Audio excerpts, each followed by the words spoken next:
To start your show now, press 1. To your important instructions. Since it appears you're calling back into the live show, we are reconnecting you now. Your show will go live in 5 seconds. 4, 3, 2, 1. Love Talk Radio.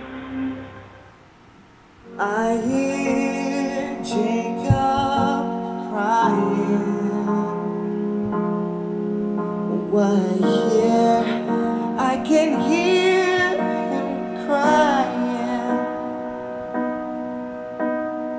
When you gonna rise, call on the Lord. Mighty Jacob, rise, let's hear your roar. When you gonna rise, Jacob?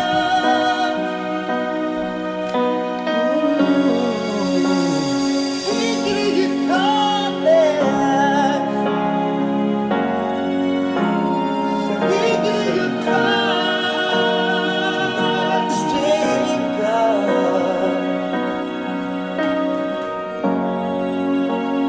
Hear you calling.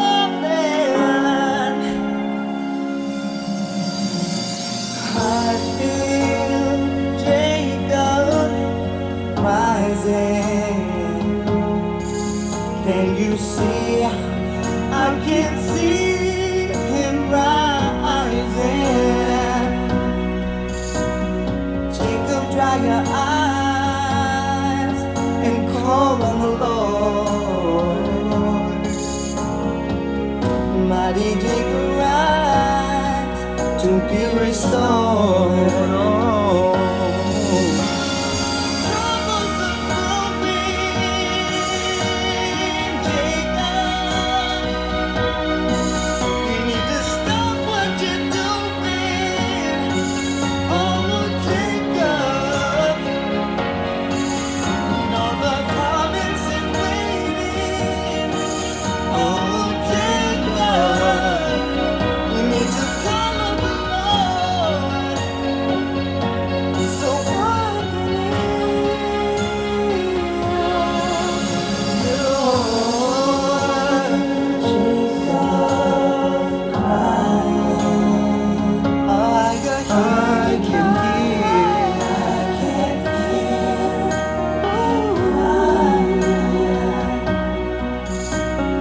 Jacob, dry your eyes and call on the Lord. Mighty Jacob, rise, and you will be restored. Troubles are growing, no Jacob. Just stop what you're doing. Love me, Jacob. Because the promise is waiting. Oh, Jacob. So call on the Lord, and He will hear your voice.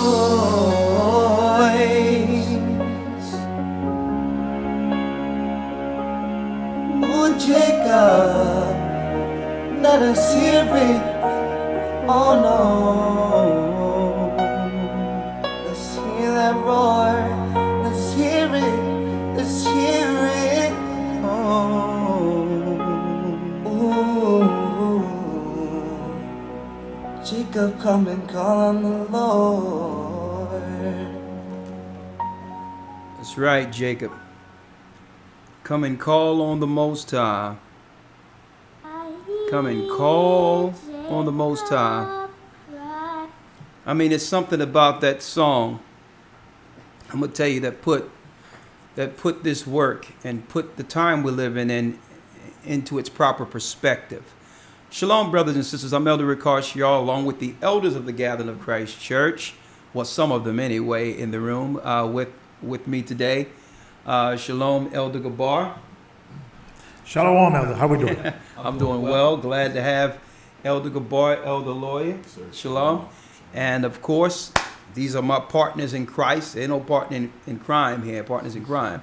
Partners in Christ. And we have Yurok in the back. So anything you need to say, Yurok, you can come in at any time.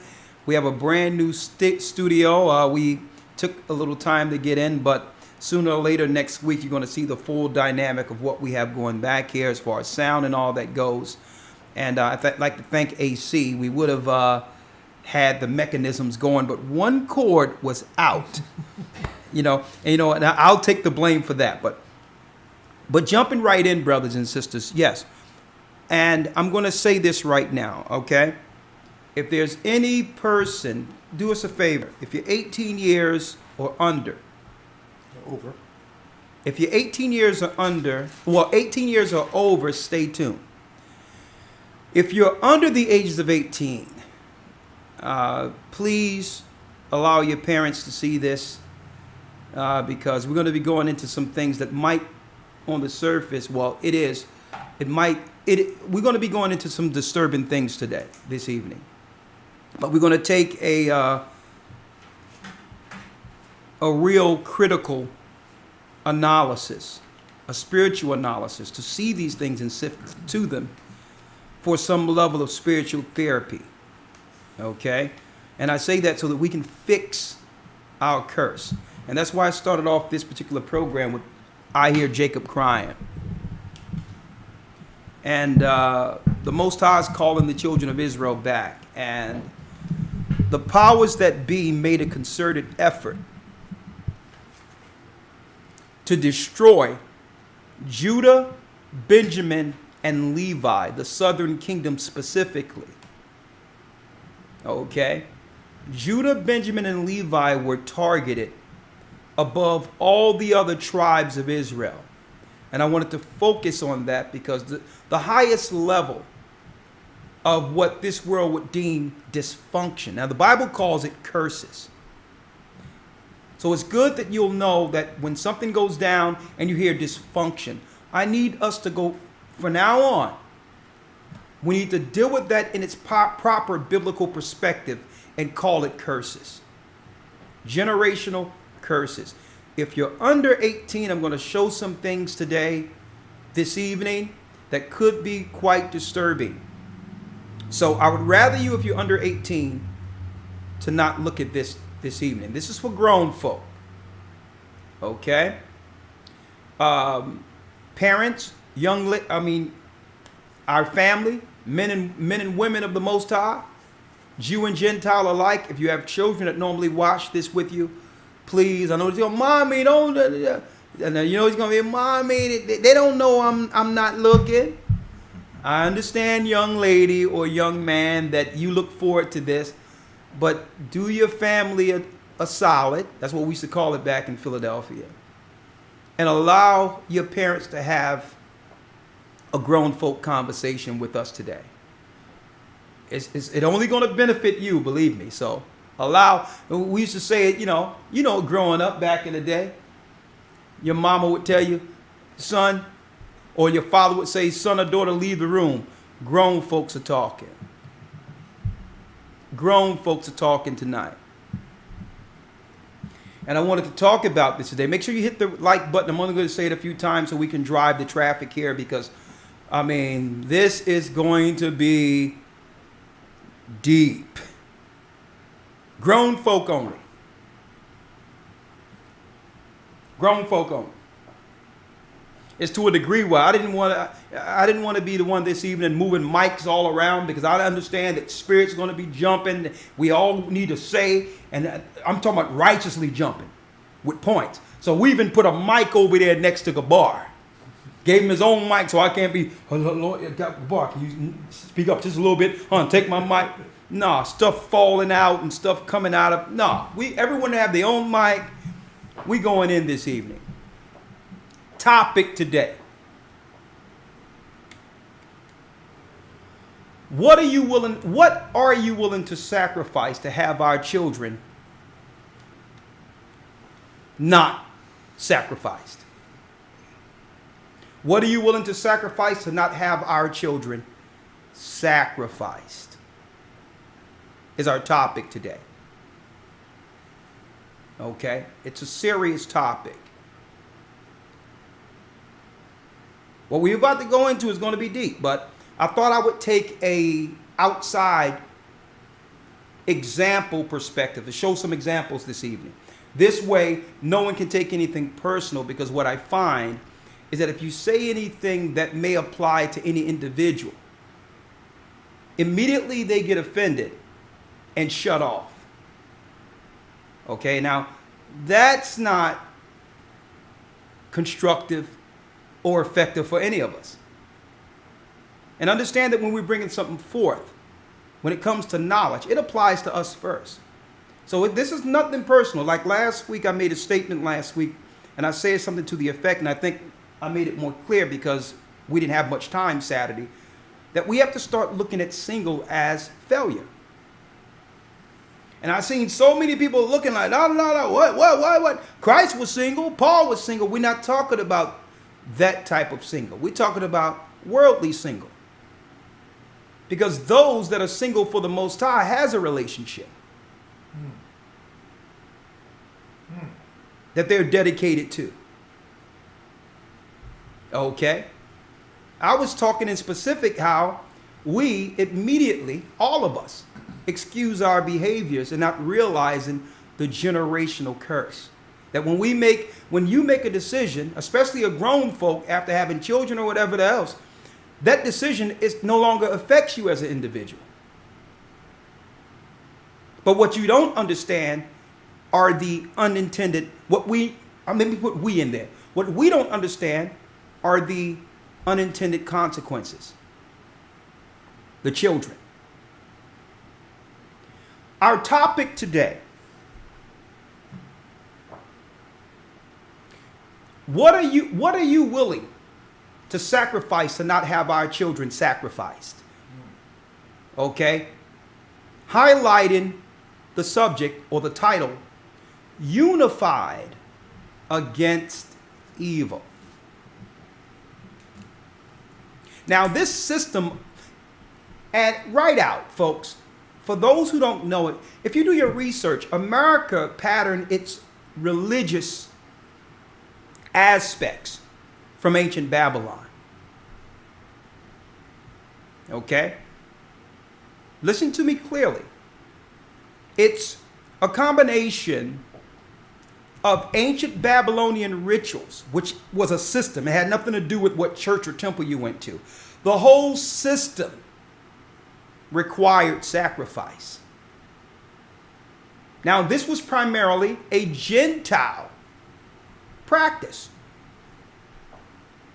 So it's normal amongst the Gentiles to require blood and cannibalism and all types of high-level rituals. So that's normal to the hierarchy amongst Gentiles.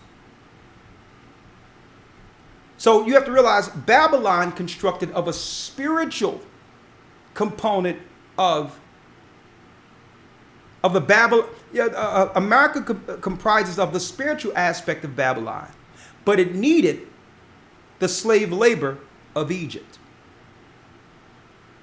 Right? So you got the slave labor of Egypt with the same people who were in Egypt before the Most High separated Israel from the pagans and said, listen, you're not to do what we witnessed the Egyptians doing. Because what they sacrificed to devils. Now, it's a combination where when America was built, it was built on those same ritualistic principles of Babylon and Egypt. You have the slavery of the Israelites who was enslaved under Egypt under the ritualistic system of Babylon. Now, there's a third leg to this animal.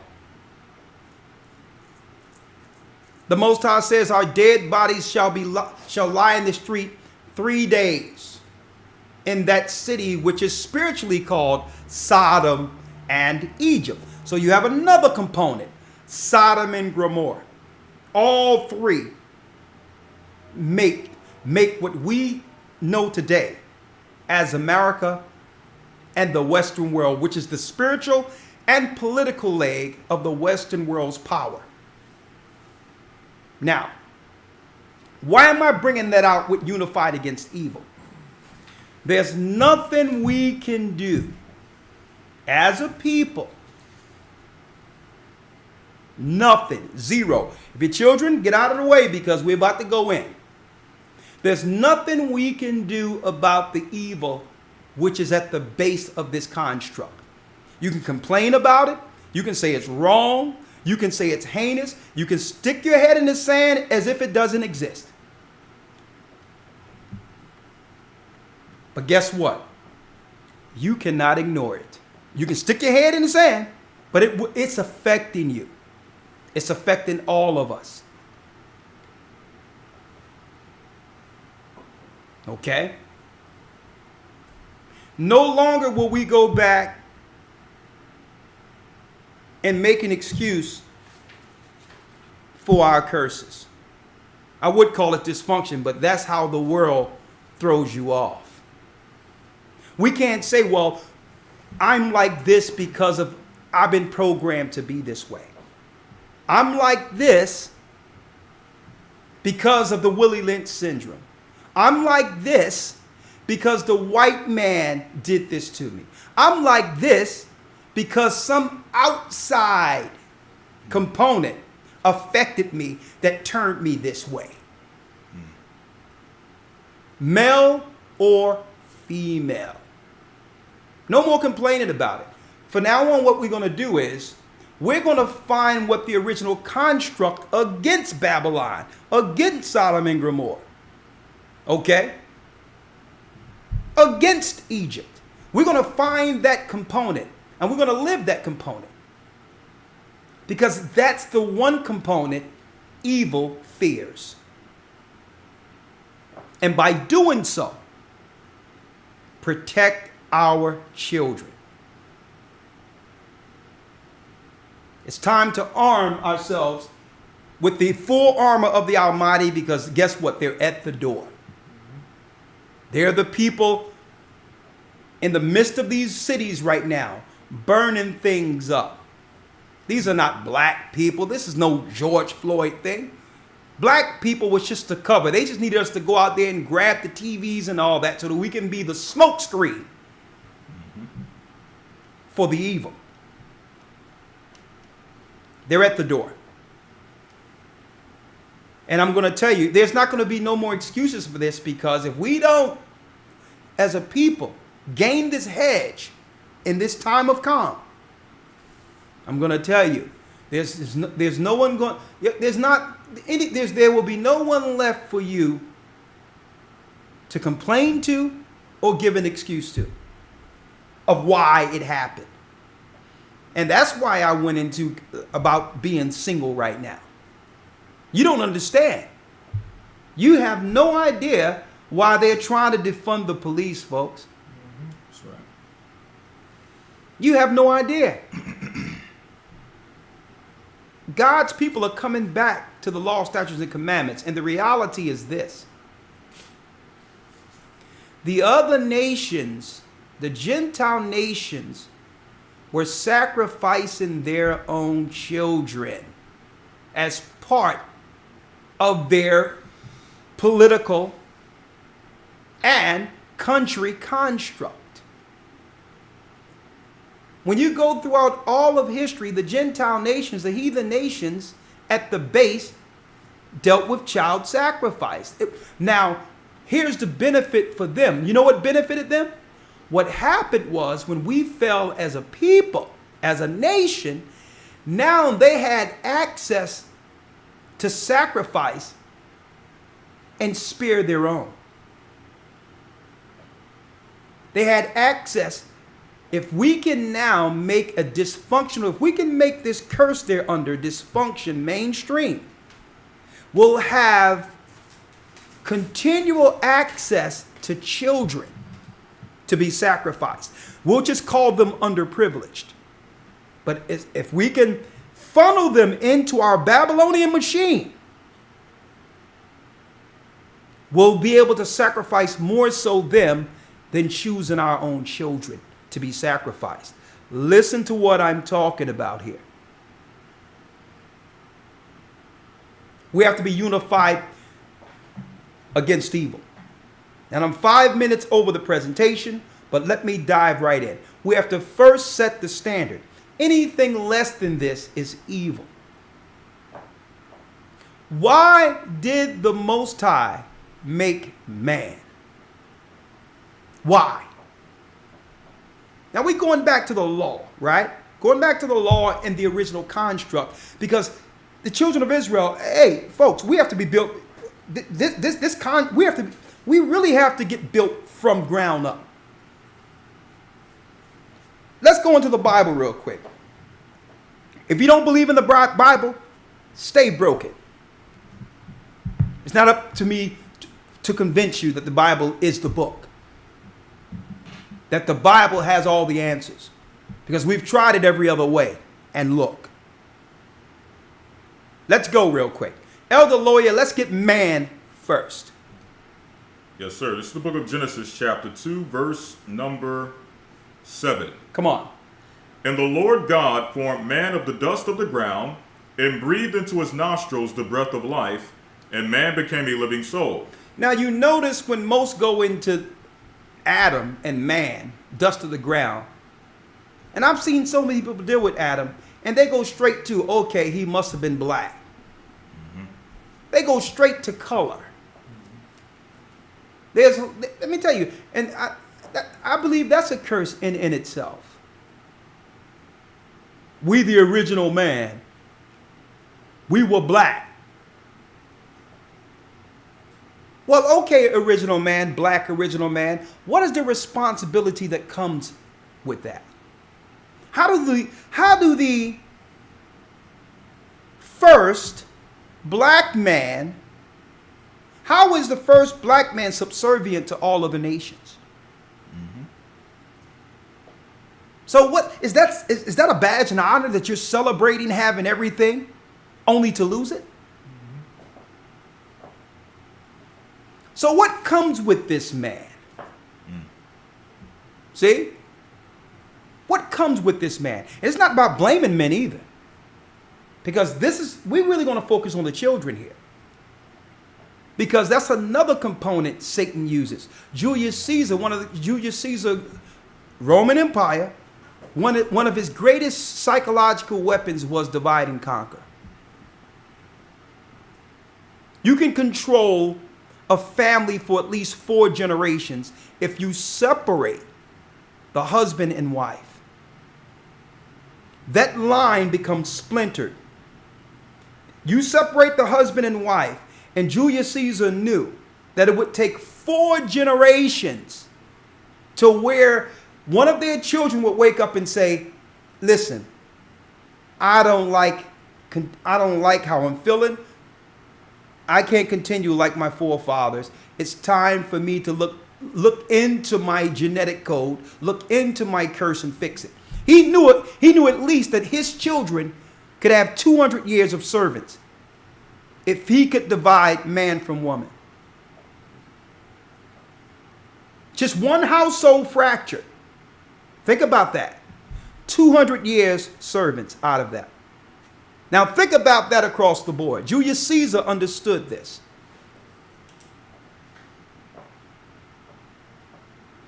See? He understood it. Because it's really deeper than just that man and woman. Life is through the blood. So the memory of your family goes from one seed to the next.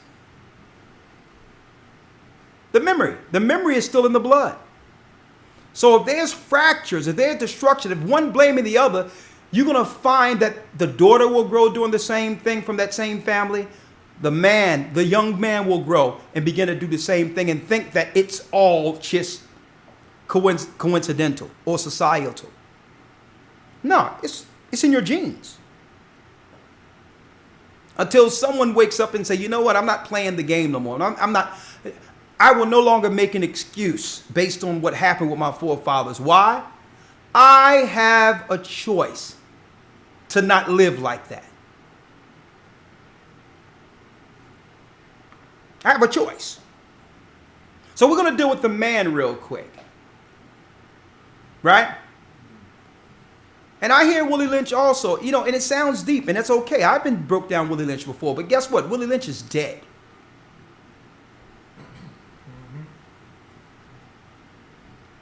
And it's indicative to all of us. It's really on us to bury Willie Lynch forever in our conscience.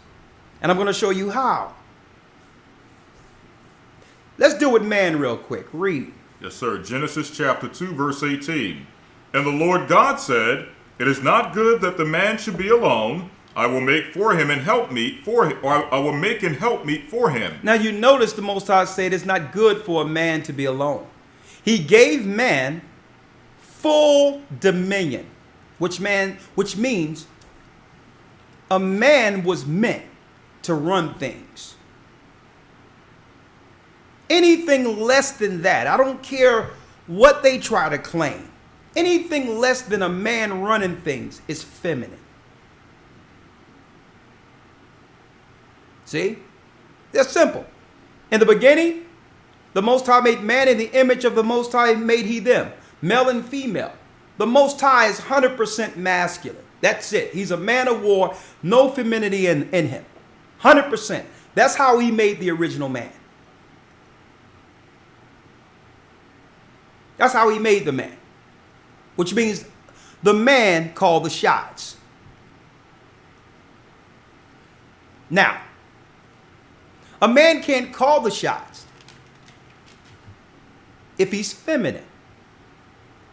Now, feminine doesn't matter how much weight you push. It doesn't matter how strong you are. It doesn't matter how deep you are when you love a woman and all these other things. That's not what makes a man. Those are just male attributes. Okay? That comes with the package. But a man outside of authority, not an authority, that's a feminine trait. Now, some men can look at it and say, well, listen, well, she won't allow me. She's always giving me this, that, and the other.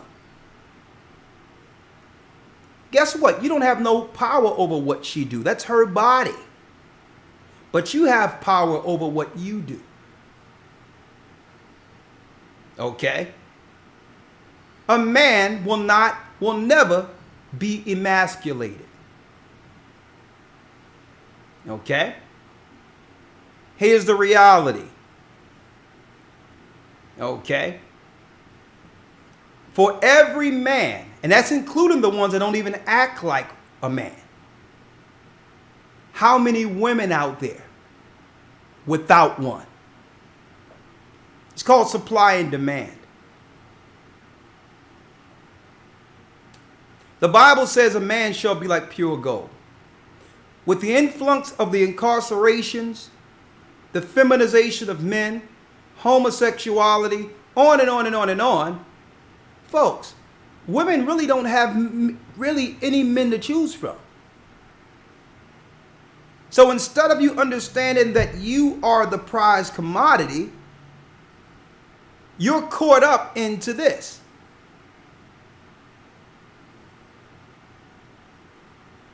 You're caught up into that. Listen, I don't have to go back and forth with you, but you're not going to take what the Most High made me.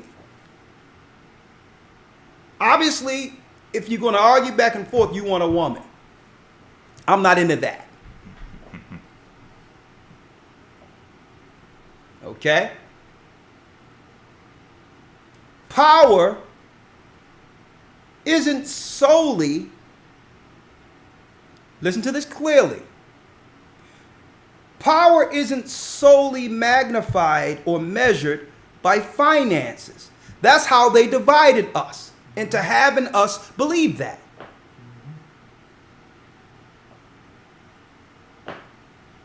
Okay? Think about that. Because of the Most High said man shouldn't be alone. He made us to have dominion. He says, I'm going to make her a helpmeet. So what is this doing? This giving man his true position? I'm dominator. I'm ruler.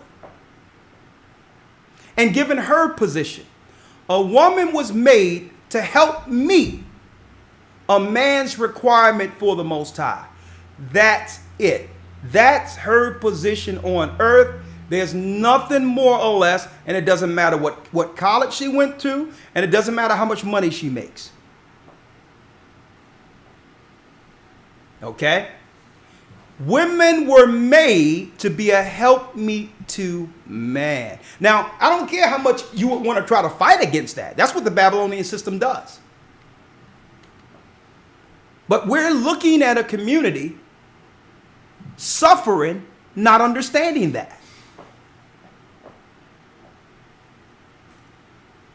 Okay, let's just put it out there on the table.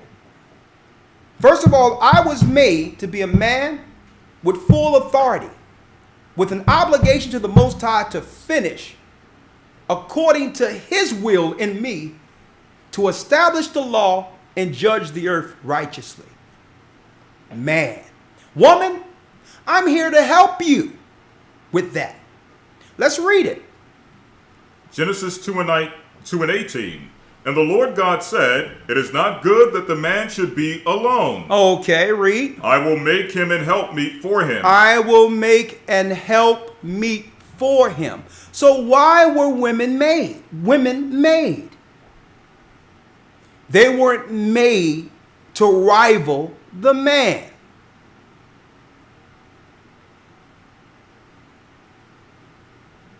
They weren't made for that.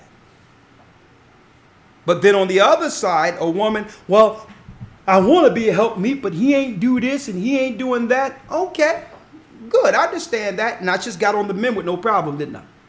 Check this out. If you understand a man's position as a dominator, as what he's supposed to be, how is it you're in the relationship and later you figure out he's not that? And now use that as a pretext to say, well, okay, this relationship isn't working. That means when you found the man, whatever you found him, listen, wherever you found him in any position, you connected with him to help meet whatever that was. And guess what? You had no problem with that.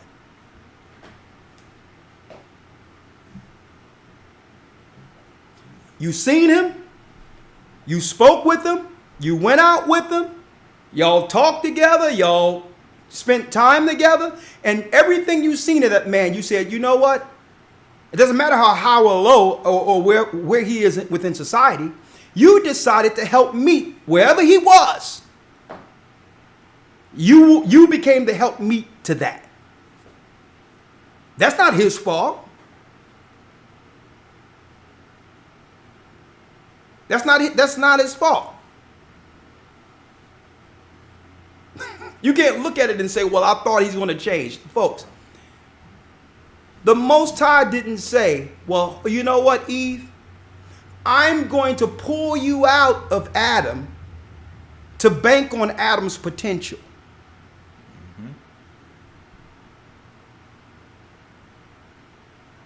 No. Potential is ridiculous. You're with who you met. So you got to help meet that. And the only way to get out of the condition is for both of you to work together in the condition you met. Now, automatically, according to the curse, when something happens like that and someone is saying something that's true but hurts, automatically the mind switches. I'm going to show you how the slave mind switches. It switches to, check out what it does. It now comes with reasons.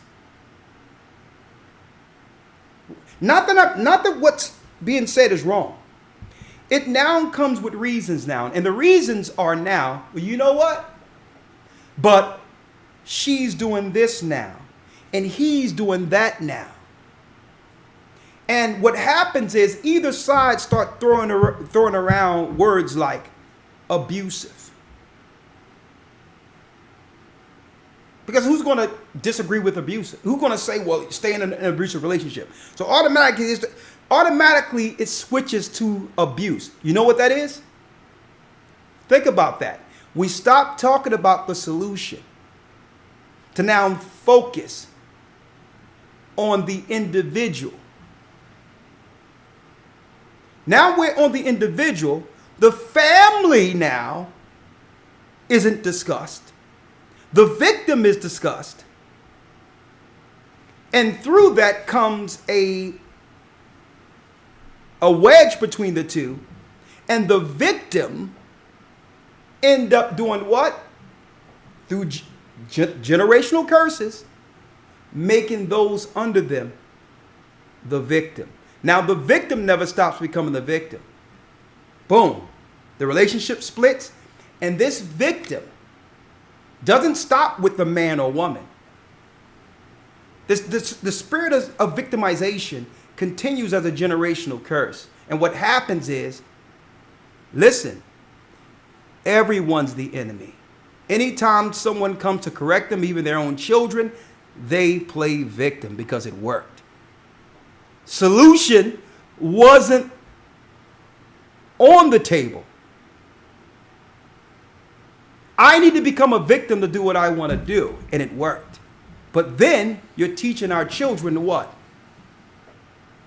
We're teaching our children how to become, through life, generational victims. I'm going to show you something real quick. I need y'all to stick with me here. So don't try to deflect through this whole thing and say, well, because of this, I'm that. No. No deflection. Let's just deal with the roles. Man was made to be the dominator, the ruler, and you are to accept him like that. And see him as that. And help meet him where you met him as that. Which means there's never a scenario ever again in life in which that man will be emasculated or that man will be talked over or that particular man will be disrespected in public. Whenever this man is shown, he's the man the Most High made, regardless of the problems you might have personally. Because when everyone see that weak man being emasculated, they're looking at you and how weak you are. They're blaming you, saying maybe you're the one who made him so weak.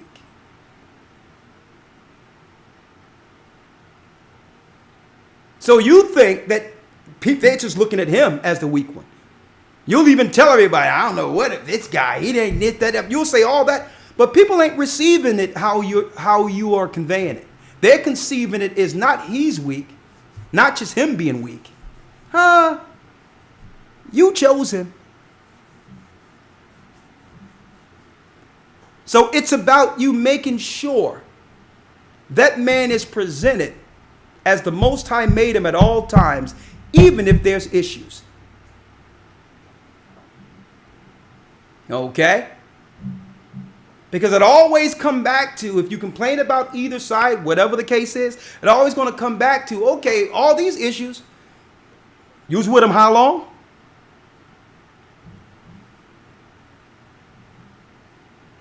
See? So now, let's go into the woman now. The Most High says she shouldn't be alone. Right? Not saying that Adam shouldn't be alone. So why was women made, brothers and sisters? Women was made to be a helpmeet to man. Anything outside of that is dysfunction. And this is why even Babylon have made hard women. Not just black women. Women all up in in the workforce, having to do masculine things, having to fire people, having to do this, having a bad day at work and then have to come home and deal with the children. That's all masculine. So let's set this straight now. Read it, Elder Lawyer. Let's deal with the woman. Real quick, read. Yes, sir. Verse 20. And Adam gave names to all cattle, and to the fowl of the air, and to every beast of the field. But for Adam, there was not found an help meet for him. A what? A help meet for him. A woman's existence is to help meet for a man. That's why a woman was made. Period. That's it. That's what you were made for. To help meet a man. And guess what? That's right. All of us come out of the water and come out of mama's belly when the water broke. But guess what? We can no longer go into that. We can no longer go into that deifying that scene. What's going on here? We can no longer go into the deifying of women anymore. Goddess and all that. Don't even deal with that. No longer will we deal with the deifying of women. Yeah, women is the mother of all. No. Women. We made you. Okay? The Most High he did an operation and moved the rib and turned that rib into a woman. We made you. And that's important that we all understand that.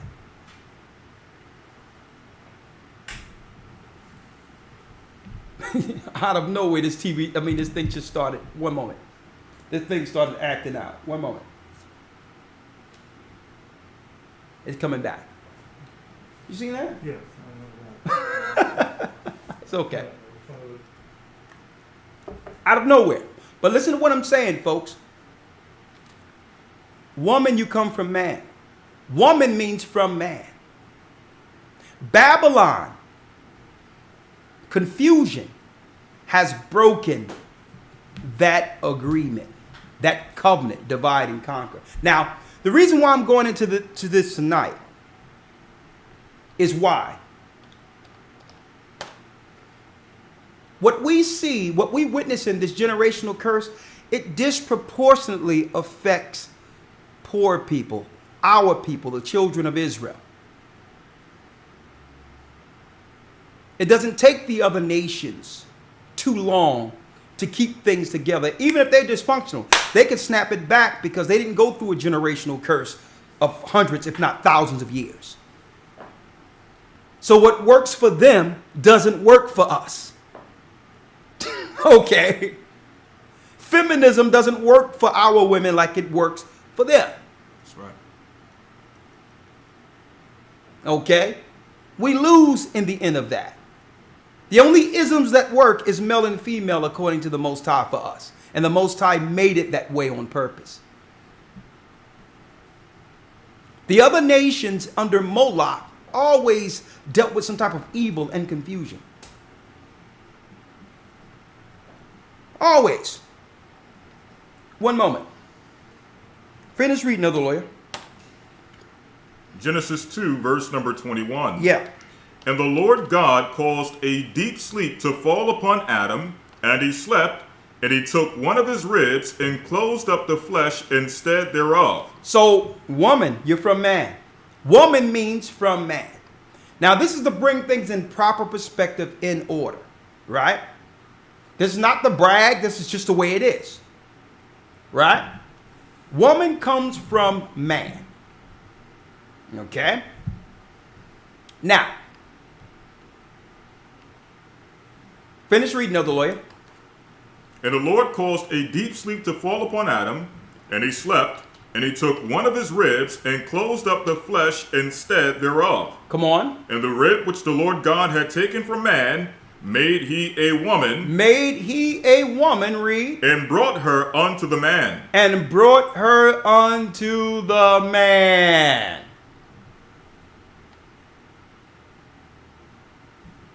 And brought her unto the man. I'm going to tell you right now, folks, sisters, if you have a man, work it out. There's boots on the ground. And they're going to be running roughshod over our nation. Don't ever hear the outside talk of claiming that you can do bad by yourself. No, you can't. I mean, you can't do as bad. I'm going to tell you right now. They want you by yourself. Don't listen. It's the devil telling you that you can do bad by yourself. Okay? 2 incomes is better than 1 income. Even if this man isn't making as much as you. Don't ever hear some feminist crap. Okay? Hold on to your man. You're going to need him. Okay? So what we're going to do going forward, we're going to practice. We're going to practice as a nation. We're going to practice those roles. A man is going to practice that role. He's going to write down exactly what he needs to do to consolidate and to bring forth some level of substance that can provide and be a long-term fix for his family. Even if the man and woman come up with it together, a man must execute it. So that a man and woman can now learn how to work together and see the benefit of it. It doesn't matter who put in what first and how much it is and whether or not. No. Doesn't matter. If she's making more than him, so what? One mind, one spirit for one goal to finish. Kingdom. And so that the children can look at that and see a healthy example of what it means to be unified under spiritual cooperation. If not just for, even if it's something against our upbringing, we're going to try it differently for the sake of our children who are watching.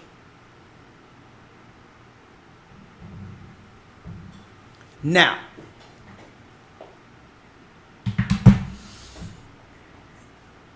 Elder Lawyer. Yes, sir. And this is why, folks, we were taken into captivity. When we were taken into captivity, folks, children of Israel, we went to sleep.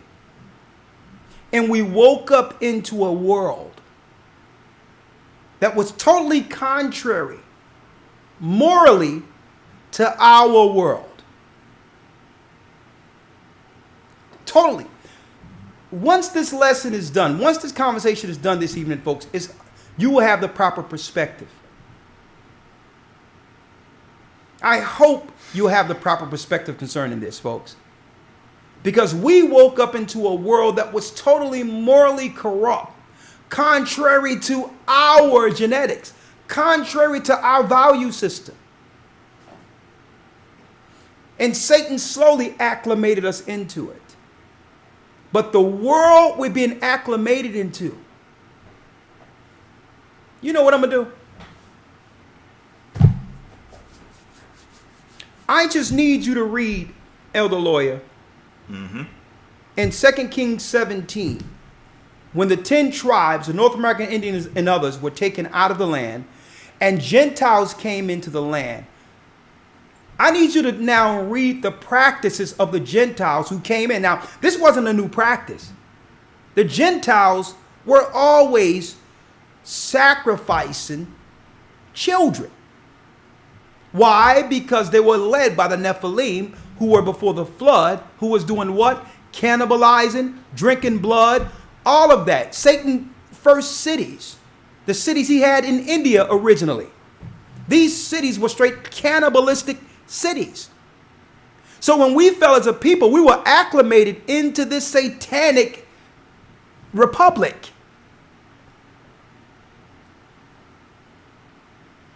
And see, keep in mind, folks, they had to set a system once we fell of curses or dysfunction so that they could get access to more blood, more children. So this is why we have a system that inherently will have the young woman grow against the man and the man against the woman. Not that they care about either of us, but through the dysfunction, they get access to children. They need them because under Satan, under their rituals, either they get children to be sacrificed or their children will be sacrificed. So you think this is just a spat between you and your man. He's not making enough money, or this, that, and the other, or she got a big mouth and she talked too much. You think it's about just an argument between you two. They don't care what the division is. If the children exhibit and witness what they hope is, the children will pick up on a dysfunction and continue it. Because then the government comes in.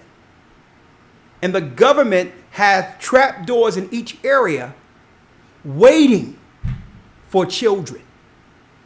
They'll have signs out there. Are you abused?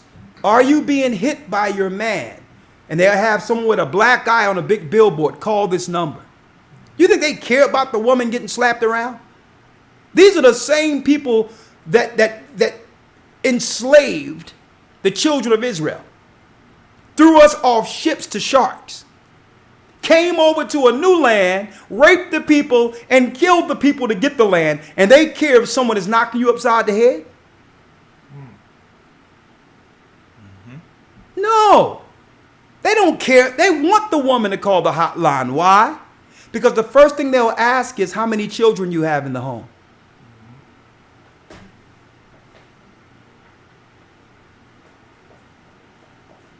Here's the reality of it, folks. They created the dysfunction, the perpetual fight against man and women, so they can continue child sacrifice. What I'm about to show you, folks, is disturbing. Get the children out of the room. Read it, Elder Lawyer. 2 Kings 17, verse 14. Notwithstanding, they would not hear, but hardened their necks like to the necks of their fathers that did not believe in the Lord their God. And they rejected his statutes and his covenant that he made with their fathers and his testimonies, which he testified against them. And they followed vanity and became vain and went after the heathen that were round about them. So we began to be vain and go after the heathen. Right? Not understanding exactly what we were acclimating our children into. We wanted to do what the Joneses were doing or the Gentiles were doing. But you can't, let me tell you folks, we can't stomach what is required for them to stay in power. You can't stomach it. So I thought I was going to take a sideways stance on this. I will show you how the Gentile powers train their children according to what we're reading in the Bible. Nothing in your church has prepared you for what you're about to see tonight if you went to a Christian church, because Christian churches is another door they use to get access to children. Every institution, Boy Scouts, Girl Scouts, non-profit after-school programs, churches, hospitals, daycare centers, sport teams, any area that requires or have children, there's some sick sacrificer at the helm of it. And it's ritualistic. It's not an individual person who has a pedophile problem. No. This is part of the construct of the system. They swept it under the rug not too long ago in Pennsylvania, where Sandusky at Penn State, they had the legend Joe Pye, and they're asking, well, how much did Joe Pye really know about what was going on? When Sandusky, connected with the Catholic Church, was bringing little black boys into the shower, dealing with them. And what went up under the rug is the children that went missing. Little black boys went missing. How did Sandusky get these children? See, y'all would like to go into Sandusky and the ritual of St. Joe's Prep or all these other schools in Penn State and all the... You want to go into just the story of Sandusky. The question is, how are they continually getting these children? That's right. They've created dysfunction. They've created a society of underprivileged. This way they can have access through CPS, foster care, and all that to have access to children. It's part of their religion, folks. So you think you're just having a mundane argument about money or something simple, not realizing by creating the dysfunction, eventually these demons will get hold of one of your children. Let's read it. Verse 16. And they left all the commandments of the Lord their God and made them molten images, even 2 calves, and made a grove and worshipped all the host of heaven and served Baal. And served Baal. Through all existence, what did Baal require? Child sacrifice. Read. Verse 17, and they caused their sons and their daughters to pass through the fire. They caused their sons. Now, this is what the Gentiles were doing outside of us, folks. The Egyptians were doing this before we left Egypt, folks. If Satan required a child sacrifice of a certain age, part of the hierarchy, the construct of the priesthood, was to find children. Okay? That's why it was nothing for Pharaoh to make a decree to go after the man-child of Egypt, because they was used to sacrificing children. It wasn't nothing for Herod to go after the birth of Christ, because it was part of their rituals. And even when they couldn't find Christ, it tell you in Matthew the 2nd chapter, because the angel warned Joseph and Mary to take Christ into Egypt, they went into the cities and killed all the man-child 2 years and back from the time Christ was born. Guess right, Herod went slaughtering black children in Jerusalem,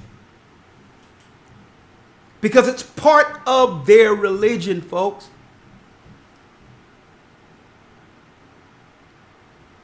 So I hate to be so plain and straight to you, because you think it's about some finances and about who has a job and all these little things.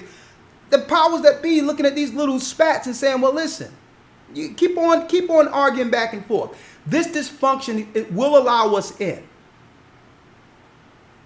It will allow us in.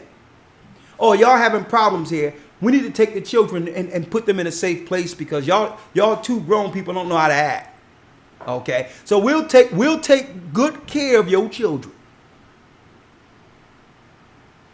And give them a nice, loving family. Whatever defines family in this world anymore. Wink, wink. And we'll give them back to you vaccinated and broke. Brain totally scrambled. Sexuality questioned. Come on. And they caused their sons and their daughters to pass through the fire, and used divination and enchantments, and sold themselves to do evil in the sight of the Lord. And sold ourselves to do evil in the sight of the Lord. To provoke him to anger. Now I need you to go straight down to Burn to Adrimelech, where the Gentiles came in at. Yes, sir.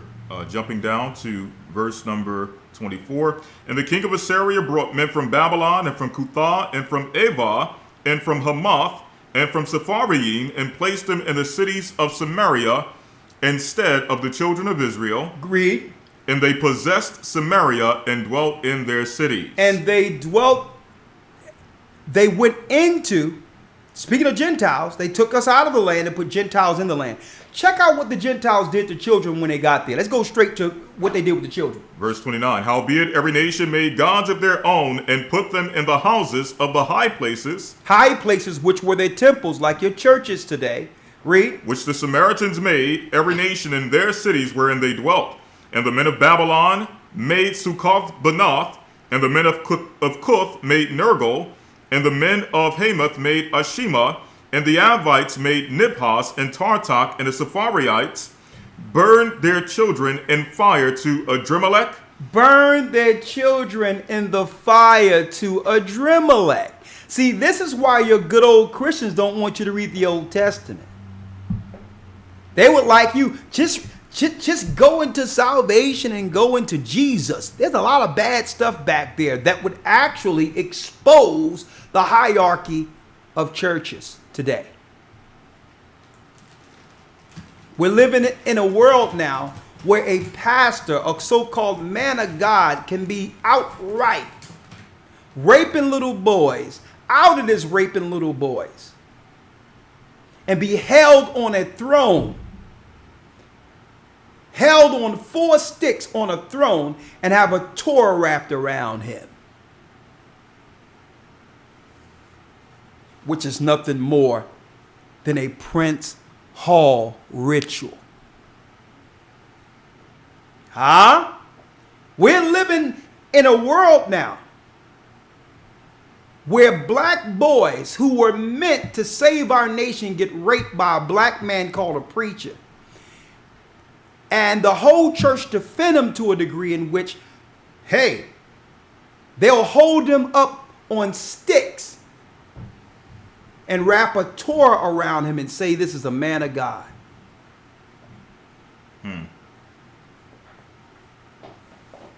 Huh? Finish reading. It says the Sepharvites burnt their children in fire to Adrimelech. And guess what? These were Zionists who was protecting him. You know why? Because he was a part of the oaths. He was their good old boy. Doesn't matter what he did to children because it's part of the religion he follows. They came out and covered him and protected him. Why? Because according to their rules, he did nothing wrong. And that's what I need y'all to understand, folks. There's different sets of rules here. According to the world rule of Babylon, what Eddie Long did was right. It was required. So as soon as we wake up and realize the world that we have actually been enslaved under, the better. Because we'll put down our personal issues and turn to protect our children.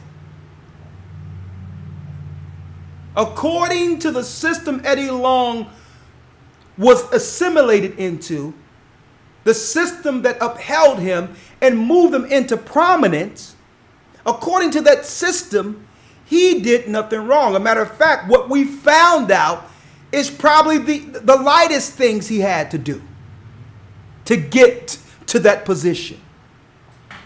And what I'm explaining to you, and the Bible is explaining to you, folks, that's the real world. It isn't wrong according to them.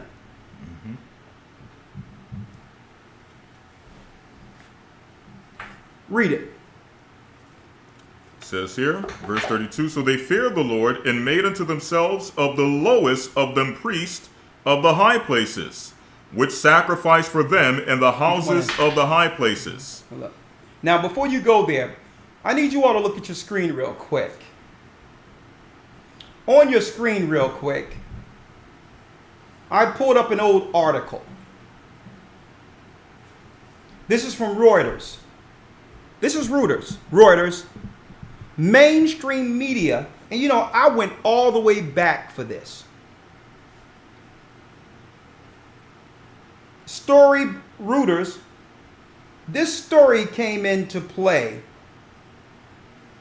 January 21st, 2007. What was being celebrated in 2007? Oprah opens academy for poor girls in South Africa. Cutting the ribbon, right? Doesn't that look nice? Doesn't that look nice? The question is, where are the parents of these little girls, and why do they need Oprah to come over and save them? Now, this was being celebrated all around the earth, especially within Black America. Why can't Oprah come and do a girls' school here? Why do you have to go all the way over to Africa? People ask. Well, here's an updated story. Oprah Winfrey ordered to stand trial in case linked to sex abuse at her all-girls school. Huh? Oprah Winfrey ordered to stand trial in case linked to what?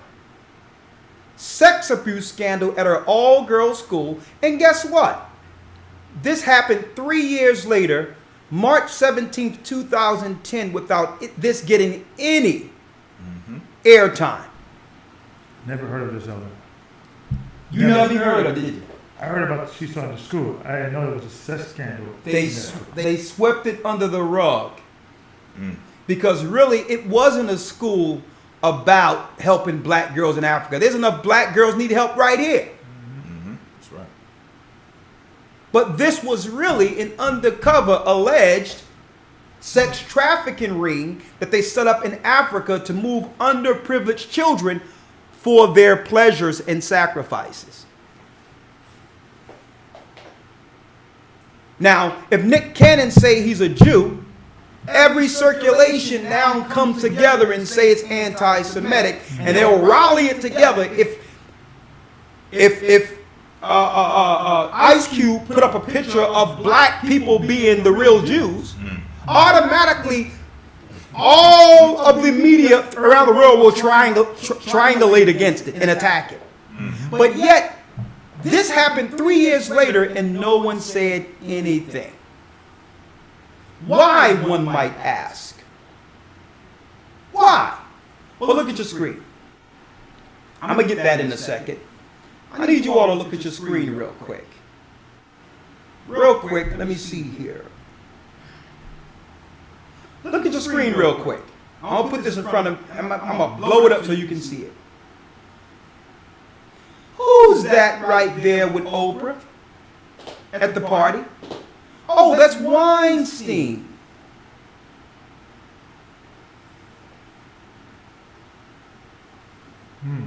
Someone's. Maybe because that's that one on as well. Yeah, turn it off. Who's that at the party? Is that Weinstein? Huh? Hold on. Is that Weinstein at the party with Oprah, folks? Tell me that's not Weinstein. The echo is gone now. It's gone now. We fixed it.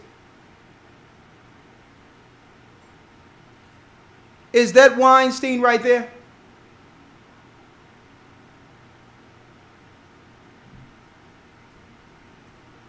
It's not echoing anymore. It's good, right? Is the sound better now?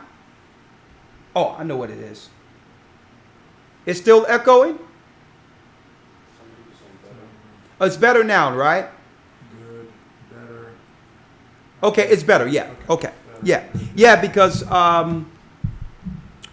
he had his mic on the same time. He forgot to turn it off. I apologize. Look at your screen. Who's that right there? That is Weinstein, who's up for sex abuse right now. Epstein, they claim, died in prison. Sex island for children trafficking. Now, folks, according to their religion, this isn't wrong. But they need this function in our communities to continue to have access to children. Now, I need you to look at your screen again. One more time. Let me put this away. Let me put this away, Oprah away, and I'm going to put this up real quick. This is Charlene. I think her name is Charlene Theron, right? The actress. Charlene Theron, the actress. Folks, I need to ask you a question. Is this a little boy or is this a little girl? It looks like a girl. It looks like a girl. No, Gabar. That's a little boy that Charlene Theron turned into a little girl. Where did she get this baby from? Where did she get this little boy from? Let me blow it up. Folks, that's a little boy that this woman dressed up like a little girl, and there's no pushback from, Charlize Theron. Charlize Theron is her name. That's a boy. No, that's a boy. Okay, no. And they purposely had this boy walk out knowing that the paparazzi would take pictures of him so that they could make a public statement amongst their circle that this little boy is ready to be what? You got it. He's ready to be cultivated and groomed for the circle.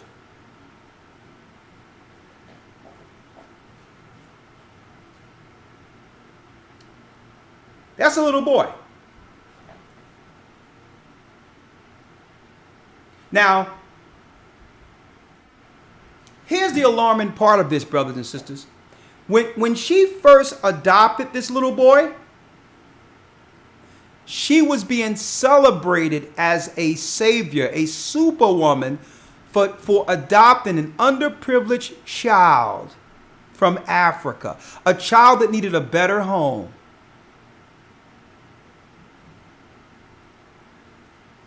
So the question is, how are they getting access to all these children? How? The curse, the dysfunction. That's why. The minute we come together as a nation and begin to follow God's law, what happens is the spirit of integrity kicks in to a degree in which we would begin to protect our children and not think that they're better off with these demons. That child is better off as a refugee living in a cardboard box. That's right. That's right. Than living in some big high mansion getting passed around by the elite in a ritual. Hey folks, I'm not even dealing with the graphic part yet because we're going to have a discussion. I haven't even gone into the graphic parts of this yet. Okay? Listen to your screen real quick. They're rolling it all out. This is why the Supreme Court during COVID, this is why the Supreme Court made homosexuality, LGBTQ, a protected class. A protected class through the Supreme Court, because they're not stopping here. They need to protect, because it's all coming out now that these rituals, speaking of the sexual behaviors, it's all coming out that it's a normal part of society, that it was ritualistic from the beginning, and guess what? None of us can push back against it because it's a way of life. America was built on it. Don't forget, you got it. Albert Pike said at the end of it, we will dismantle all religion, including Christianity, and the whole world will at this time be able to receive Lucifer That's right. as their God. Lucifer is the Baphomet. a male torso and all that with women breasts. Okay?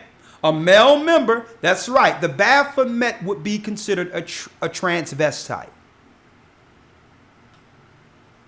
So it's only one piece they had to finish. They had to get enough of them politically over states and over cities, and then have a few of them on a Supreme Court to make their law permanent. Because once you're on a Supreme Court, you die on a Supreme Court. That position is a lifelong position. Okay?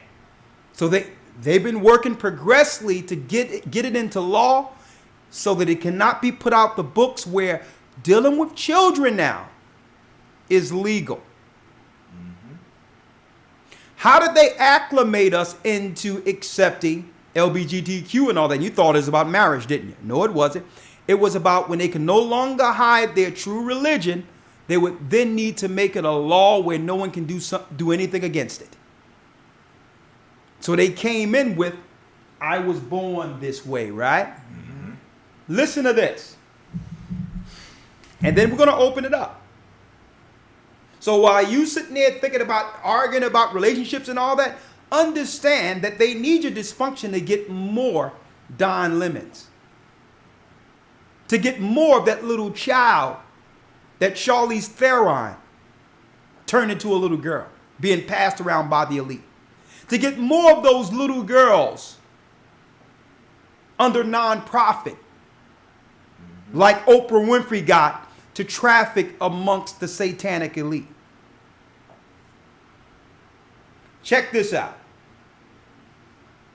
Because once they get them in and begin to groom them, they make them into, teleprompter readers. They give them prominence and position on purpose, like the victim you see before you right now. This guy's a victim. Listen to this. But victims become what?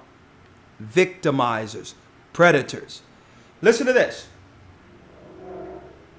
This next story you're going to talk about, there's a lot of people talking, so pay attention to this. No doubt, what was revealed during the Jerry Sandusky case is horrifying, but a CNN.com commentary raises a thought-provoking question. Should pedophiles be extended some measure of sympathy? Are we doing enough to identify and help pedophiles before they victimize our children? Dr. James Cantor wrote that commentary. He is a psychologist and a senior scientist at the Center for Addiction and Mental Health in Toronto, and he joins us now. Doctor, thank you for joining us. My pleasure. I want to ask you something, and I know people are going to probably send me a lot of hate mail for this. I've never been one to take glee in anyone's demise, and when I saw Jerry Sandusky walk out in handcuffs, I did kind of feel a bit sorry for him, even though I know the jury found him to do some horrific things. I was like, his life is over. All of these young boys, it was terrible for them as well. There are no winners. In your piece, you say someone has no choice to be a pedophile, but someone can choose to not be a child molester. So explain that to us. Well, we have to understand very specifically that pedophilia is separate from child molestation. Pedophilia refers to the actual, genuine, underlying sexual interest. For some reason, and we haven't worked out the details yet, there are some people born with a genuine sexual interest in children. They didn't ask for that. Nobody asks to be a pedophile. That just seems to be the case for these people. But that's very different from child molestation, which is a choice. They can't control what they're attracted to, but they can control what they do with those attractions. So someone was born that way and they can't help themselves, but that's not to make an excuse for their behavior. Exactly. I mean, they're not responsible for what they're attracted to. They appear to be born with it. We know through a series of brain studies, both from my research group and from other teams, that they're born with slightly different brain anatomy. And the differences that they show are not the kinds of differences that emerge over a lifetime. Rather, they seem to be the kind of differences where whatever the chain of events it is, that chain of events began before birth. It really had nothing to do with any choice that they made. They say what that they about do with those homosexuality, interests, however, is of course still completely under their control. Now, the cases that we see are, of course, the cases who have been unable to resist their sexual interests. And those are the cases that hit the news. And in some cases, you know, they can have a string of victims over many years. But there also exist, Dan Savage once called them the gold star pedophiles. These are men who, you know that they're attracted to children. Now, why are they showing Sandusky here? See, this is personal for me living in Pennsylvania. Brothers and sisters, Sandusky was attached to one of the more prestigious schools in the United States, Penn State. They were known for their football program. And this guy was trafficking little black boys, having sex with them in the shower, right out. And all the administration in Pennsylvania, in Penn State, knew about it, including Joe Pa. It was a sex ring of young black boys getting raped. But now they showing him as an example of someone who really wasn't a bad person. He just loved boys. You just don't understand it. See? But this guy says, listen, we got the science now. Sandusky was born this way. He was supposed to rape those black boys. See? Struggle every day trying not to express those feelings and not to hurt anybody. Yeah. Those are the people that we really need to help. Yeah. You know what? Does someone like Sandusky deserve? And see, I wanted this program tonight to have some shock value to you for this. Because keep in mind, folks, the question is not what these deviants do, is because that's part of their religion. It's normal for them. The question is, how are they getting access to so many children? It's the engineered dysfunction and the unforgiving community we are, not willing to stay together for the sake of our progeny, for the sake of our nation. Don't forget, every broken family leaves a line of 4 generations of dysfunction. 4, according to Julius Caesar. So the only thing they have to do is chart the data of people that split and then put them in a database and say, get their Facebook, get their social network, we're going to follow them.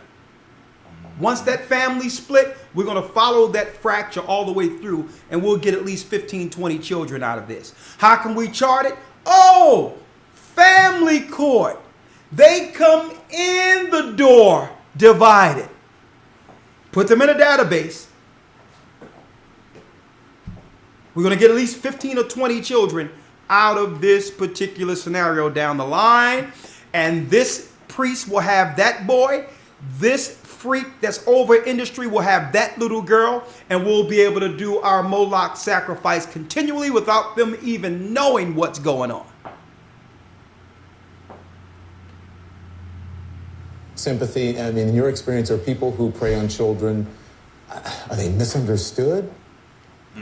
Well, I mean, the people who actually engage in those behaviors, I mean, they need to be dealt with really on the basis of what. I mean, now this is the same guy, Don Lemon,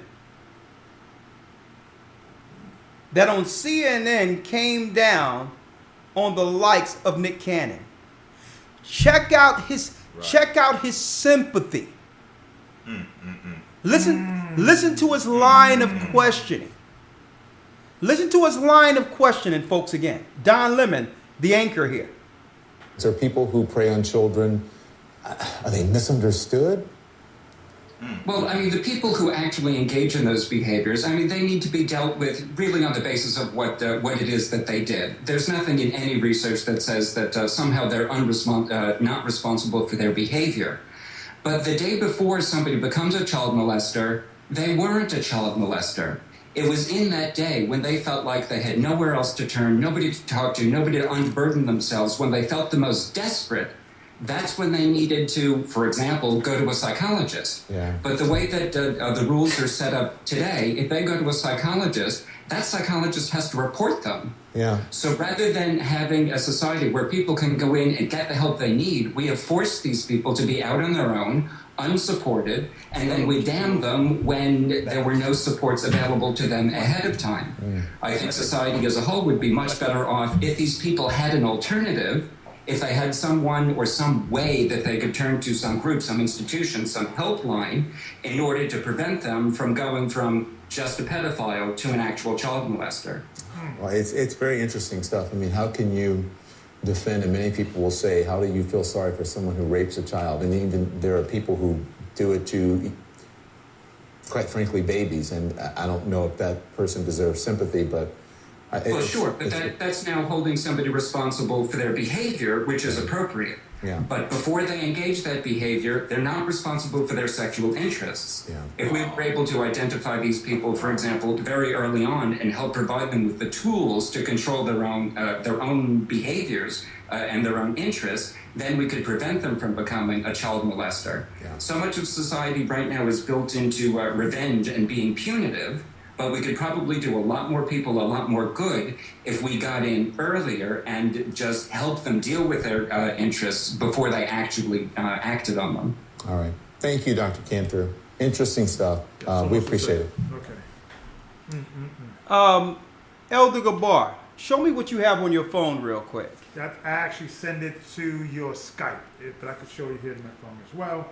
This is for Brother Reggie from Alabama. He sent me this actual poster. Yeah. Okay, that is out and has been. This is the poster they've been putting out since COVID been going on, right? You guys, people can see it. I don't know if you all can see that. Look at that real quick. They're putting these posters everywhere where there's a grown man with the little boy, with love. And it says here, it's a rainbow flag. This is their next leg in this LGBTQ. They're going to add P to it. Because love is love. Pedophiles, people. Pedophiles are people too. Love is. Because love is love. A brother organically just took this on a post.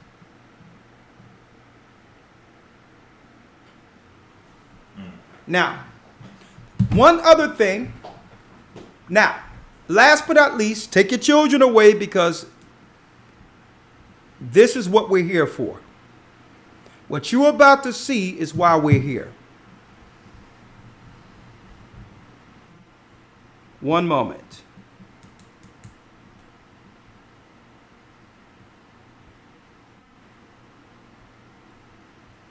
Let me find it. It's not there. One moment. Here it is. This is a young girl, and her brother were interviewed.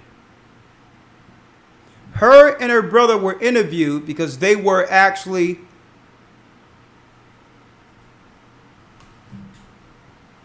in some school where the whole faculty and everything was a part of some ritualistic pagan sacrifice. Now, I listened to this intently, and I'm going to tell you right now, there's no way this young girl is lying. No way. So, brothers and sisters, listen up. This is sick, but that's why I say put the children away. It's sick, but I'll tell you this. The reality check here is these are the people that will have access to your children. They'll adopt children, they'll raise children to do things like this. And they've always done this. That's why I had lawyer read the Bible. It's part of their religion. They must dedicate flesh, children, to their God. And this is why it came out that the aborted fetuses are put in Pepsi, Coca-Cola formula, because they want people to be a part of their ritual, initiated into their ritual by drinking and eating people. This is how they're changing us. This is how they're changing us, brothers and sisters. So you have to understand this. So there's greater fights to fight than us fighting each other. Man and woman must come together because we are the only people with the law who could actually destroy this spirit. The last line of defense. Where the family is the, you got it, Elder Gabar. A man and woman staying together is the last line of defense. And with our God, they lose. Listen to this.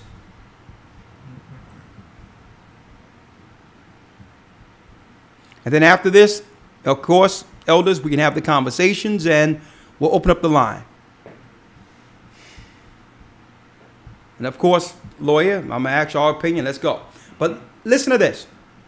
In fact, he lies to my mom, and he says that he just sees us every 2 Saturdays.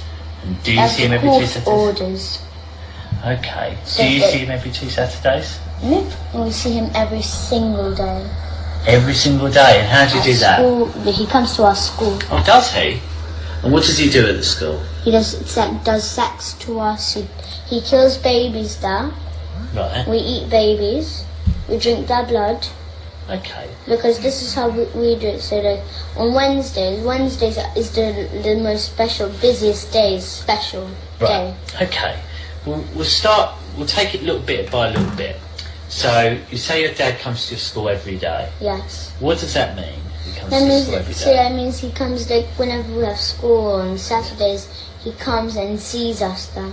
Whereabouts does he come and see you? My school, Christchurch Primary Yeah, School. okay. Yes, that's the area we live next to Christchurch Primary School, Yeah. because we live in 5 Patterson Road, and then after he comes to our school.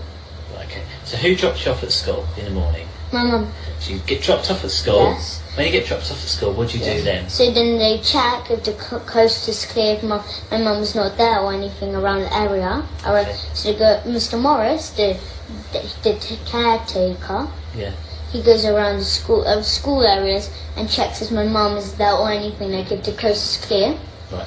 And after they call my dad and say that everything's alright, my mum is not there, it's all clear. How do you know that? Because they got the number of my dad.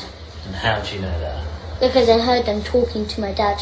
And it was exactly my own dad's voice. Exactly. So where were you when you heard this caretaker speaking to you? Staff room. Why were you in the staff room? Because that's where they do sex to me. There. So you've got to school. Right, Yes. You've got to school. How did you get to school? So we just go and buy a car then. So you go by car Yes. with your mum. Yes. Get to the school. Yes. So you get out of the car. Yes. And where'd you go first of all? So this is where we park, and there's this little path. You go upstairs and then there's a little path, and then here's our school. Yeah. So then you just walk in, but that's where the infants are. But you have to go further along, and that's where the junior, because I'm in junior. So then when you go in the junior, there's downstairs, and then there's a big playground, and then there's this office and the whole school there. So you go into the school in the infants part, Yes. and you walk round to the primary Yes, and part. then at the front, when you just come in the room, Okay. there's just an office just at the front.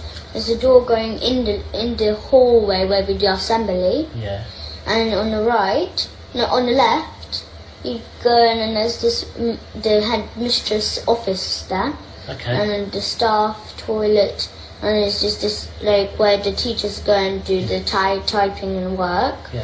And there's upstairs, there's year 4 and year 5. Yeah. And after, just like, I'm in year 4, so in year 4, there's just there, and then year 5 is there on that side, Okay. and the staff room is just at the front of us. So Okay. just walk in the staff room, and then there's this kitchen, and then there's a sofa, and that's where we do sex. So why do you go in there first of all? Why don't you just go to class?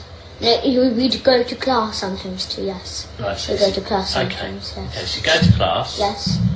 Okay. And then what happens when you get And to then class? they got this, in my classroom, they've got this little door at the back, right at the back Yeah. of the classroom. They've got a little door, and it's just a little tiny little room. It's all stuffed with sweets, prizes, especially to pay the children with sweets to do sex to them. Right. Yeah, so they give sweets as much as they like. Yeah. So they give sweets so till they're like full, they're done. So because while they eat the sweets, they do sex to them. So they pay them sweets and Understand. and then after they do what they want them to do, Okay. because all the Who? children. What children? What children? So there's children from our school, 200 children in our Yes. school, but it's not like all. Okay. There's 20 What special ones? Tell children. me. Who are these 20 special There's children? Millie, she's a brown girl. Millie who? Millie Cowell, Millie Cow. yes. Okay. So how do you know she's one of the 20 special children? Because I know because she comes and they do sex to her, mostly. Who's they? Who's they? The teachers, the parents, the staff. Every single teacher or specific No, teachers? the whole school does it. The whole school, and we got our own church Yeah. too. So because they do that, because after as I said, we kill babies, we drink their blood, we eat them. But then after so the social services who are in it, Yeah. they go to families, so the families can't afford, so they get a baby but they can't look after it or anything. They can't buy food or they can't buy clothes, they can't look after it. So the families who sell their children, Yeah. so the social services get them. They say they get them to a foster home, but they don't. They get the babies or the children, and then they get Miss Marden, Yeah. our nurse in our school. She injects the child or baby in the neck, just here though, Right, okay. And how do you know that? because I saw her doing it. How did you see her doing it? Because I saw her in the staff room. She was getting this. So she got this Okay. injection, and she done. So the baby was there. It was just sitting on the table, and Right. I was just laughing there. And then after she just injected her, and I was I was slowly went to sleep, but not just like a thud, not like just fell straight away. They put, because it looked like it was slowly moving down like that. Right. Yes, and Okay. then after His baby's gone to sleep. yes, what and then happens? after they get put on this bit, they get the baby to hang it upside down. And how's that hang yes, upside with down? the string From where? on the wall, because there's this little like is a screw, and they put a string, it's like a circle string, Yeah. tie it to the legs, hang it upside down, and then they get the knife they use for cutting the baby's head off. So you know this big ones, like this big Chinese ones, Yeah. which you chop up coconut and stuff. Right. Yes, they get cleavers, aren't they? No. Okay. I don't know what they're called. You've described it well enough. Yes. Right, okay. So then because our dad, he forces me and Gabriel to do it. But because we can't, we're not strong enough to cut the baby's head off. He does us to hold the knife, and he puts his hand at the top of our hand, and he helps us to cut the baby's head off. Because he's learning, he's teaching me and Gabriel, so when we're older, to do it to our own children and do this kind of stuff to our own children. Where is it this that happens? The church, the kitchen in our church. The kitchen in the church. Yes, they okay. got- So, yes. right, this strip.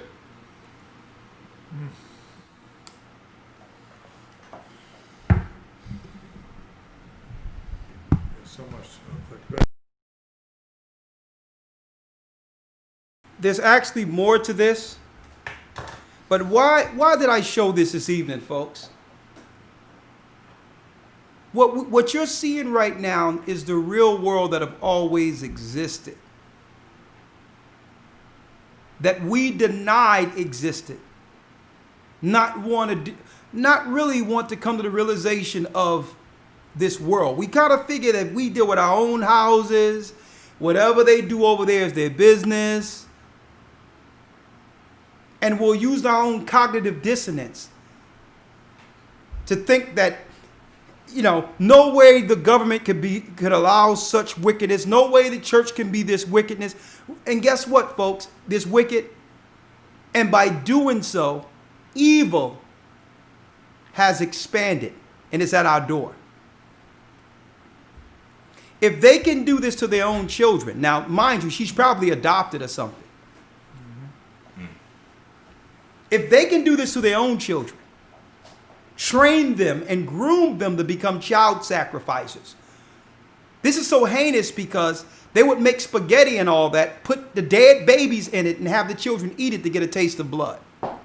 Now, everything that she's talking about, our God warned us concerning the nation's practices, the Egyptian practices, the Babylonian practices. They've always done this. Greeks, Romans, you name it. So when our God say come back to the law, come back, it's to protect our children. Because as you can see, this young girl was really numb and methodical about her doing this heinous thing. She had become normalized to this. There's going to take much counseling to get over this type of trauma. To her, it's normal. She wasn't crying while emphasizing these heinous crimes. You can tell she was actually groomed to actually get up every day, deal with grown folk and all that, go into the room, and then do all these ritualistic things without feeling anything. She'll grow up, be put in position as a high priestess somewhere. That's right, get a job at an abortion clinic and kill off 20, 30, 50 children with no problem per day. Because you have to be a heart dead, cold-blooded person to work in one of these death clinics. This is how they get these people who kill children. We have to be unified against evil, folks, and it starts with the family. Elders, come on, anything y'all need to say before we pop in? And we'll be able to pop these scriptures, go through the whole thing. But we want to go, Elder Gabar, go Let me ahead. get the timer because Go ahead. If I don't get a timer, I'll be here all night. No, go ahead.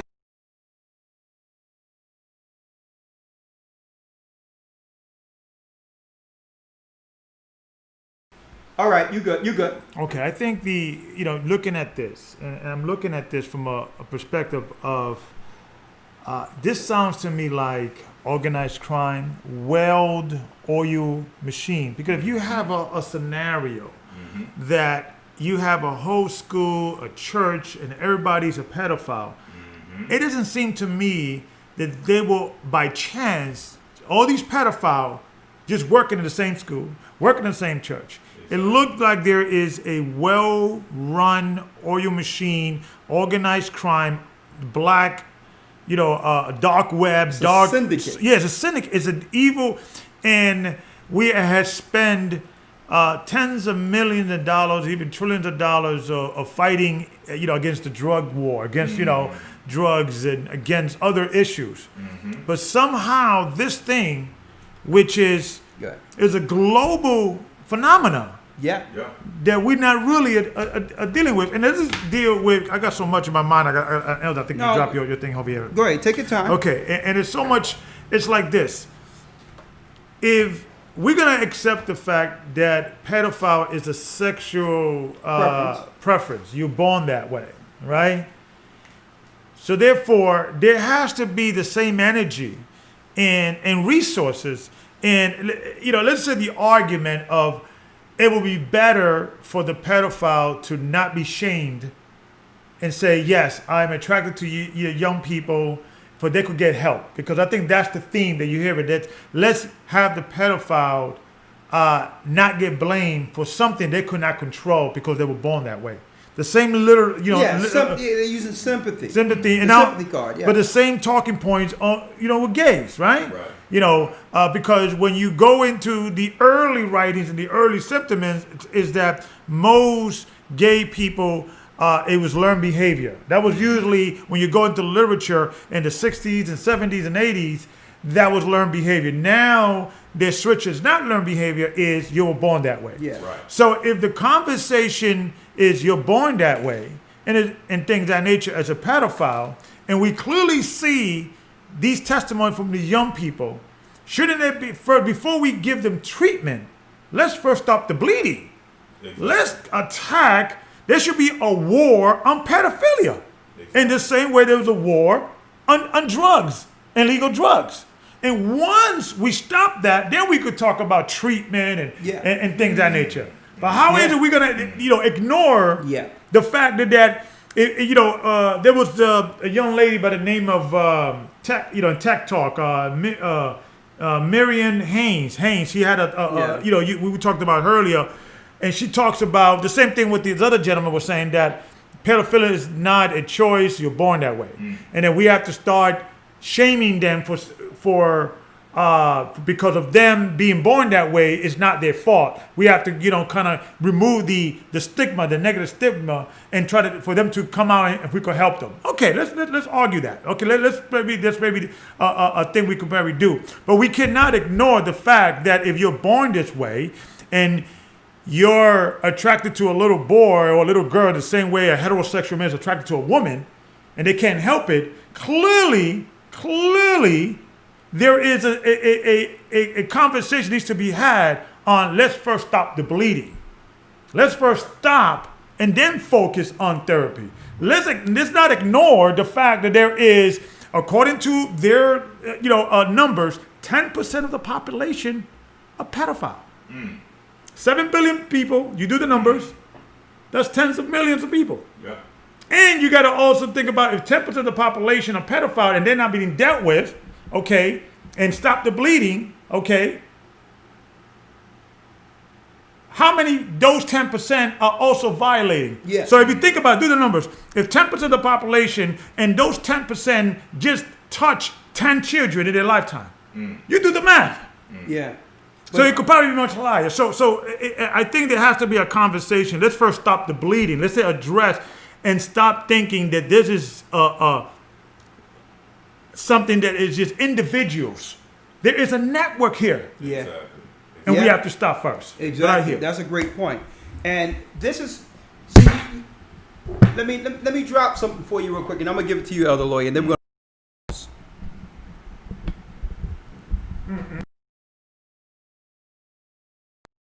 What I want to drop real quick to you, brothers and sisters, is that you have to understand how their psychology works.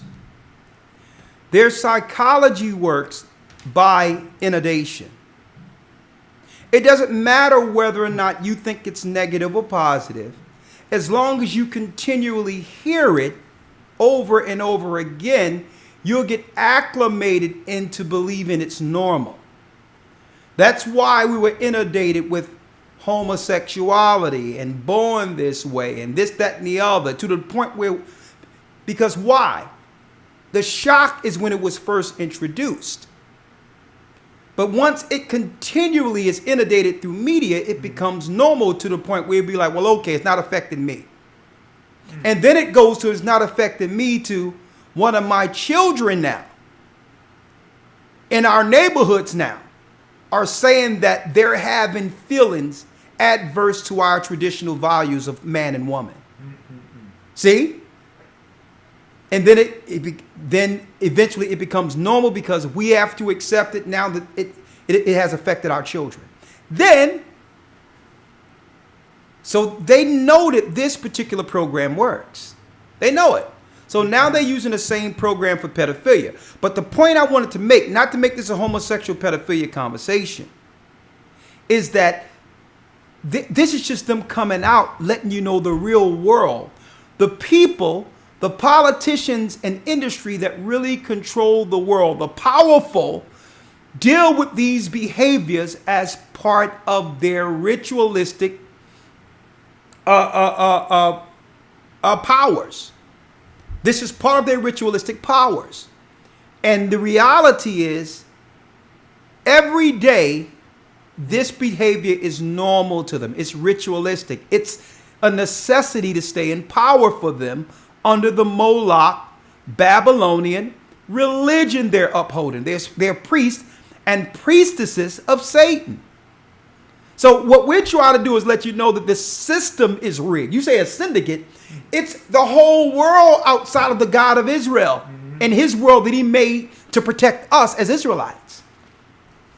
What we're telling you is, every time you leave your child at a daycare center, every time you leave your child in these other areas, understand that there's a pool of underprivileged children that they're looking at to get to.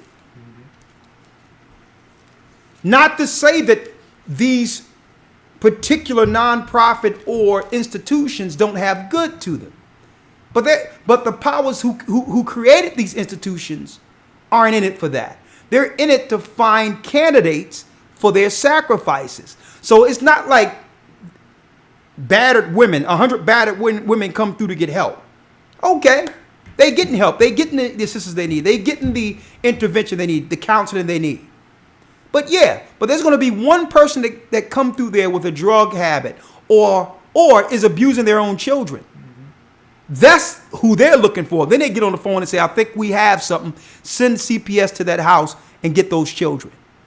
See, that's how it works. They'll help you, but it comes with a price, our children, which is letting you know that the whole world is rigged that way. That's the real world. They sacrifice children as part of their religion. Elder Lawyer, mic's yours, and then we'll go to calls. Yes, sir. Yes, sir. Bouncing off of the point you just made, along with the point Elder Gabar just made about what we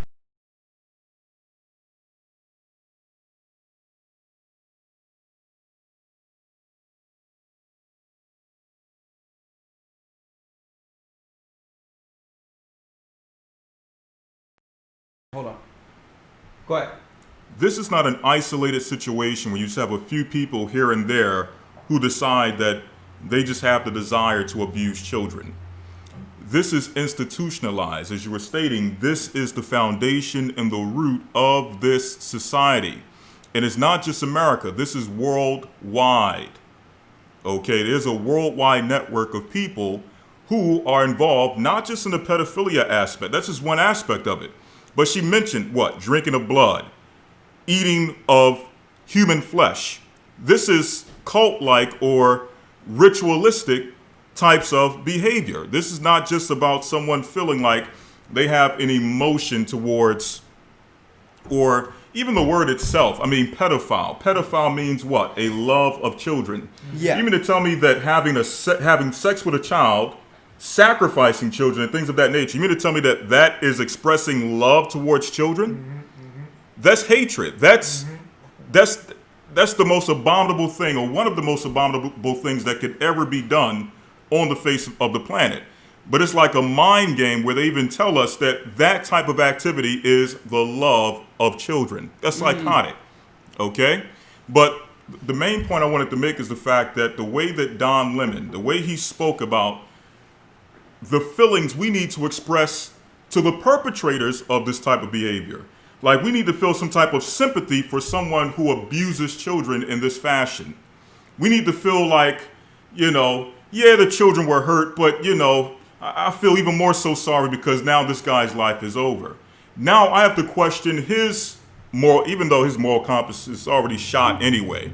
But I have to even more so question where his moral compass is. What blood does he have on his hands to even come out with a statement to say that I need to feel some level of sorrow or empathy for someone who commits this type of activity towards children? And we see this time and time again, where instead of looking to have empathy for the victims, we find a way to have empathy for the perpetrator when it comes to homosexuality. Again, we're not trying to, you know, listen, we understand how this thing goes. It's a cycle, okay? It's a cycle. Those, a large percentage of those who are dealing in that lifestyle were abused in similar fashion as this young girl just stated, okay? But even in that, they protect the abuser by saying, listen, it's not about the abuse, it's the fact that I was born this way.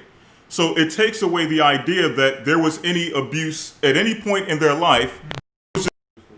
No, it's good. It's good. It's good now. Go ahead, Elder Lloyd. Yes, sir. Go So ahead. the point is that we learn to have empathy for the perpetrator more so than having empathy for the abuser. Exactly.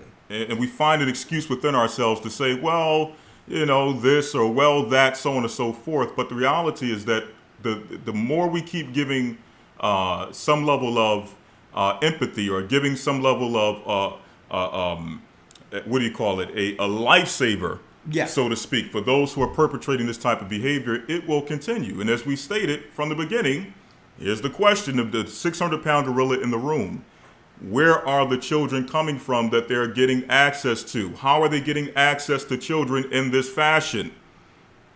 Okay? How were they able to get access to the brown girl that she Exactly. that she mentioned in the video? Exactly. How? These children are falling out the sky. Because they created an environment of curses or dysfunction so that they can have a continual pool or stream of children to sacrifice. And that's where the man and woman come in at. This is why they flood our neighborhoods with drugs. And then we'll blame the CIA and others. But do we have power not to sell the drugs? Exactly. That's right. That's right. They need the drugs in the system because this is the way CPS and others come in to take children. They need the vaccines in the school because it causes brain damage. Neurotoxins are in it. So that now they can claim, well, listen, your child got ADHD. Let me put him on medication or her on medication. This way the government is continually in your home. So they're not focused on the one child with an issue. They want to see if there's something going on in the house, probably some dysfunction they've created to get access to more of your children. That's how it works because we're in a Moloch society. So I'm putting it out there to say, well, listen, we're not going to change this until Christ is going to come back and do away with it altogether. But until then, we, male and female together, must come together unified against evil to fight this. We're the only ones who can win against this. We'll be speaking to the choir to say, well, we need some attention put on this and put on the news. It's the news stations and all this. It's the news stations. It's the religious institutions. It's all of them together that are behind the Moloch sacrifices, the child trafficking. So we'll be throwing a pebble into a lake thinking that we're making a ripple. We're not going to change it, folks. It's what God said the nations do. It's what they do, folks. So whatever little problem we think we're having, understand inadvertently what we are contributing to. Think about it. Who benefits from our curses? Who benefits from our dysfunction? Who benefits from our division? And above all, who suffers? Who suffers? The conversations I'm having, that I continue to have with brothers and sisters and all that. Why do you think when our people came to John who was baptizing, he told the Pharisees and others, he told all of us, bring meat acceptable for repentance. Because he knew that we were dealing with what? Deeply rooted curse issues after going through so many captivities. So we're walking around functional as if we got it together, totally broke. We're broken on the inside and we're showing the world a facade. And Christ is saying, no, repent. I know you're broken. I know you're broken. I know you're dysfunctional. I know molestation is within the community because it's a systematic scenario that's set up to victimize children. I know the women aren't protected. I know the men has been emasculated. I know that there's an insatiable appetite to actually release ourselves physically and sexually to escape dysfunction. See? So that's why the baptism, the repentance, and being honest starts before the walk. So that when you come through, you're not looking back anymore to who you used to be and how that affected you. You're now what? A citizen of the kingdom who's now contributing to building and fixing what our forefathers broke. We're not going to use the curses of what our forefathers did as an excuse, because through Christ, we are kingdom builders.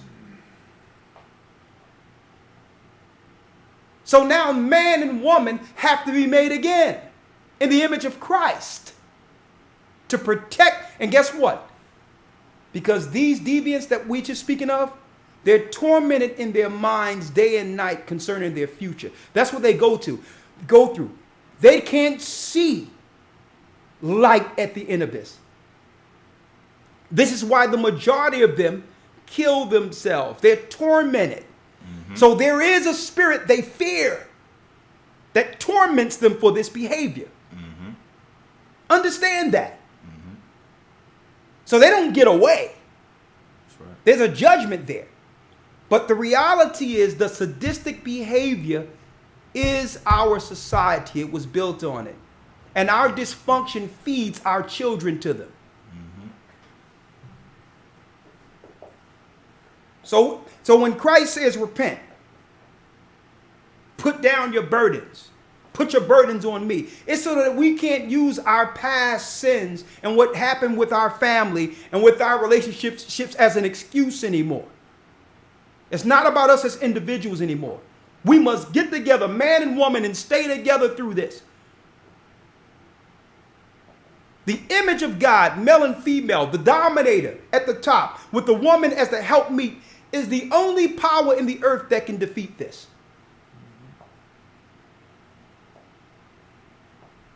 No more victim. We're warriors. We're warriors, because I'm going to tell you, you think the evil, the wicked, the reprobate, you think they're taking days off? You think there's a schism amongst them? No, they're united with their agenda. Yes. Just to land back, I'm sorry, Lord. You any more No, though? come at me.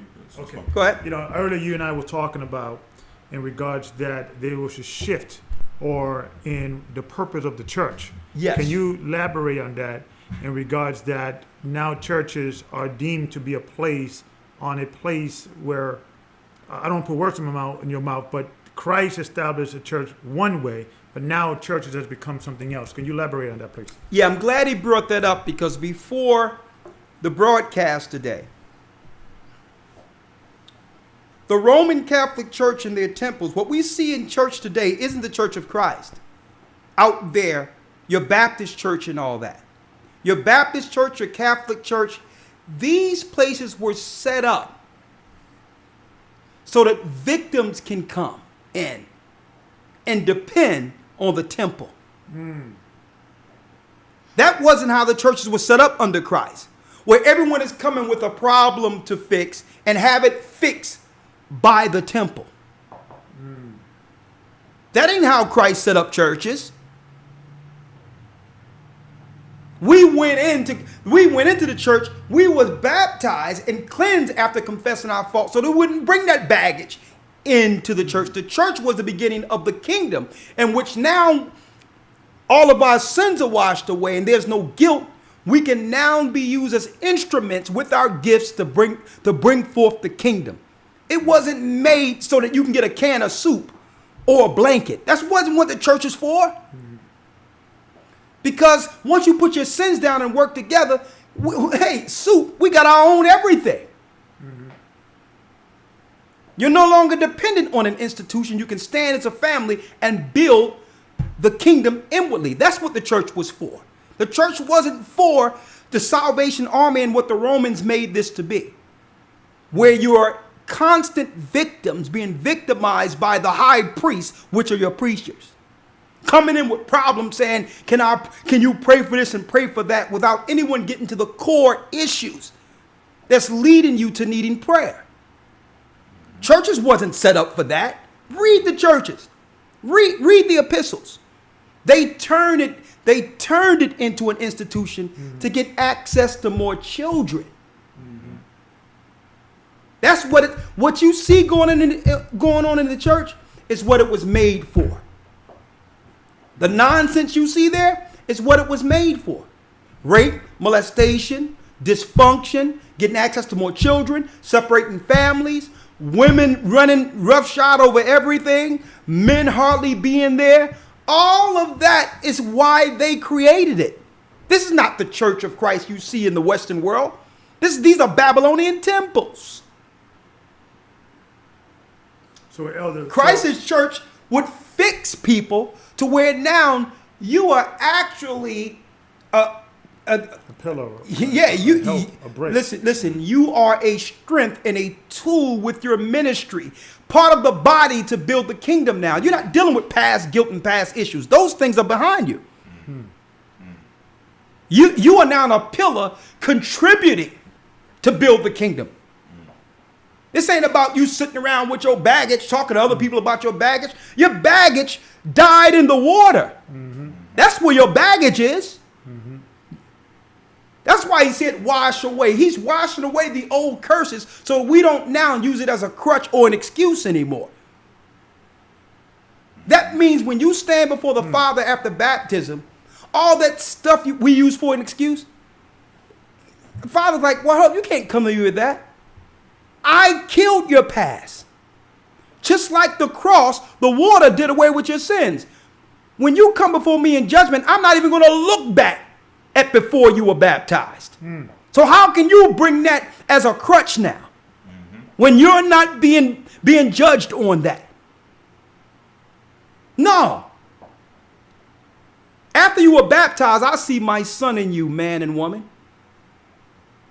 You can now walk without guilt and build your kingdom without excuse. You don't have to build the white man. You don't have to blame the white man, Willie Lynch, your past relationships. All that went in the water. What are you talking about? You think, a lot of people think that when they come into one of our churches, that you are supposed to come like in a Christian church. No. You're supposed to come without guilt, without a crutch, so that you can bring your ministry and bring your brick, because whatever you build here is your room in the kingdom. So we done got that messed up, confused to what a church is really is for. A church is Christ's government. That's what it is. Not no dysfunctional, broke, cursed people talking about, well, I'm still destroying everything in my wake based on my past. And can you please help me? Right. Yeah. What can you do for me? No. You're not supposed to find out what the fault is later. Everything is supposed to be before that water so that now you're Christ going forward. You're not running around with all this baggage you've held. The curse is finished. You're no longer a victim. The Most High is not going to build a kingdom with 144,000 victims.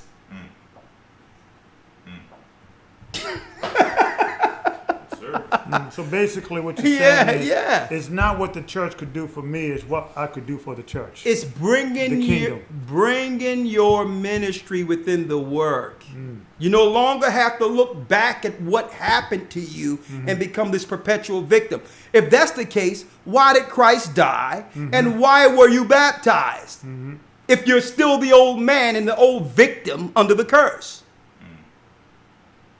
And part of it is faith, lack of faith. People have to have faith that they have been delivered. And they will be delivered. And they have been delivered. See, that's why I tell you, Satan used fear to put us under bondage. And all due respect to that brother, because I know that brother is a very loyal caller, and I love this brother who called in. I can see him getting strength all the time. The brother that was on the broadcast last week, where I said, listen, brother, next time you come with some good news. Come with the spirit of might and power. No longer are we accepting victimized mentality. We're not going to lead a nation. Yeah, enough of that. Complaining, crying. No one is going to coddle us into the kingdom. The enemy's at the door. And that's why I made that statement last week, because I love that brother. But he's stuck He's stuck. He's stuck under victimhood. That's a curse. And you cannot lift a nation. You can only bring a nation down in that spirit. Okay? And that's why we're talking about not just women, but men too. Women, you are help me. The reality is, if you don't get behind a man and respect the man's position because the judge is coming who set up man, folks, it's going to be, let me tell you, the Bible tell you it's going to be blood up to the camel's hoof. It's going to be just carcasses everywhere. And there'll be no one to complain about concerning the man. That's what's coming. A woman, from now on, have to be the woman that came out of Adam, period. No one is hearing excuses. No one is hearing, hear what I went through. See my side. The side is the Most High. That's the side. That's the side. No more, well, this guy this guy that. No. You didn't complain about the guy when you got him. You didn't complain about him when you had children with him. Or if you did complain about it, you were with him. And vice versa. This is who the Most High have put us with. And we're going to fight together to protect that child. Because what happens is that that child see dysfunction, all the baptism, everything else was for nothing. They're going to look at it and say, you talking about that Bible and God, you are a hypocrite. And I know about your God and your Bible. I hear it every day when I hear you and Mom argue, when I hear you fight. And you're going to tell me to follow this God? I'm better off by myself, and that's where Satan wants your children. That's where they want your children. Okay? I mean, Abraham and Sarah didn't have the best of times. I said it this Sabbath. Can you imagine a woman sitting there looking at her husband feeling less than because she cannot give this righteous man a child? Can you imagine the anguish and the pain Sarah went through? And check out her humility. How many women going to look at their husband who they love, who they feel that they possess, and say, you know what? For the sake of this man's prodigy, I'm going to go to my girlfriend. I'm going to go to Hagar and have her marry my husband to bring forth a child. Now, the Most High isn't asking any women to do that. But check out that. Check it out. You know, that must have killed her, but she understood her position to be a helpmeet to this man to bring forth this nation. And if it wasn't for that decision, folks, we wouldn't be where we are right now. Because eventually through these other nations, we're being refined as the chosen people. Ishmael came from that. And Ishmael became what? He became an adversary to Isaac. But that adversary is refining us. That's right. Esau is refining us. That's right. He's not destroying us. He's refining us. That's right. Yeah, it's the old saying that the Most High established the wicked first to show the righteous what not to do. Exactly. You know. Let me tell you, if Sarah was raised under this feminist, satanic Babylonian system, you know what she would have said? Adopt. Either you adopt or you die without a child. And where would we be? And let me tell you, and because of her faith and her commitment to help meet her husband above her own emotions, above everything that's in her as a woman, to possess and love her husband only solely for herself. For her faith, The Most High had her have a child at the age of 90, folks. She was barren and couldn't have a child. All of her eggs dried up. And the Most High gave her the chosen because of her faith. There's no more patience anymore. We're just willing to give up altogether, not even realizing that that when the children come, it's not about us anymore. It's about those children.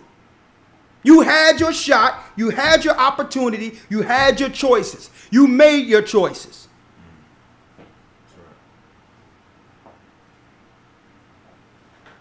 And we have people trying to fix things later. It doesn't work like that. It doesn't work like that. You had your choice. You may look back and regret the choice you made, but guess what? That was your choice. That's right. Now you have to choose better for your children, not to witness, so that your child don't witness dysfunction and become a sacrifice. Elder, I got a question for you Yeah. before we take calls. Yeah. Do you think that the trend where this country and this world is going to of accepting in the open, pedophilia, you're born this way, and let's just say the worst of the worst, that they accept that lifestyle as being an alternative lifestyle, like the gay lifestyle, right? Yeah.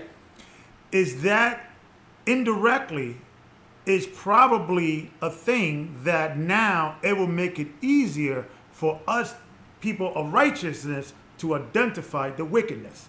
If the wickedness out more in the open, is the Most High said, okay, Satan, now you're using your agenda to bring out your wickedness, but all you're going to do is help the righteous to expose you. So when you're in the world, then now that is accepted. We could say, there it is, there it is, that is. And now for the righteous, we're going to be like, okay, now we know where to look and how to look. Exactly. So I think the Most High is switching this to say, okay, you're going to use that evil, but I'm going to turn that evil to help my people to defend, to have you come out. Yeah. Exactly. Yeah. It's still the Most High is going to use it for the righteous for good. Amen. Right. But the whole deal is we have to also look at the Stay vigilant. inordinate number Yeah. of people who can't see. Right. They're the vast majority. That's the sad thing. This is why I'm putting it out there. These are the people they will prey on. Keep in mind, this COVID thing, what's about to happen, because the truth is happening, Israelites are waking up, time is speeding up, the Moloch worshipers, the institutionalized power, are panicking right now. Because with us having the truth, understanding the law, identifying that it's just not by choice that they are actually dealing with these things, it's their religion, they are afraid that the righteous is going to stand up in full defiance to protect our children, now identifying them for who they are. Now that the Bible have revealed that this is a religion, it's not a personal choice. So they are afraid now because they're going to lose the influx of sacrifices. And if they can't sacrifice, Satan requires them now as a sacrifice.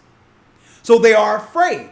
So now with the advent of COVID, you notice it's the liberals who want everything shut down because they want to move this thing until the schools are open. When the schools are open, they can now label COVID, and now all the so-called dysfunctional, underprivileged people who they always wanted to get their children, guess what? They're going to have the law to be able to say, no, we tested your child, and guess what? In order for you to get your child, you have to come down here and get tested too and take the vaccine. And this way they're going to be able to euthanize the parents and take the children. Listen to what I'm saying to you right now. Now that's why I'm saying let's rally together and unify against wickedness, folks.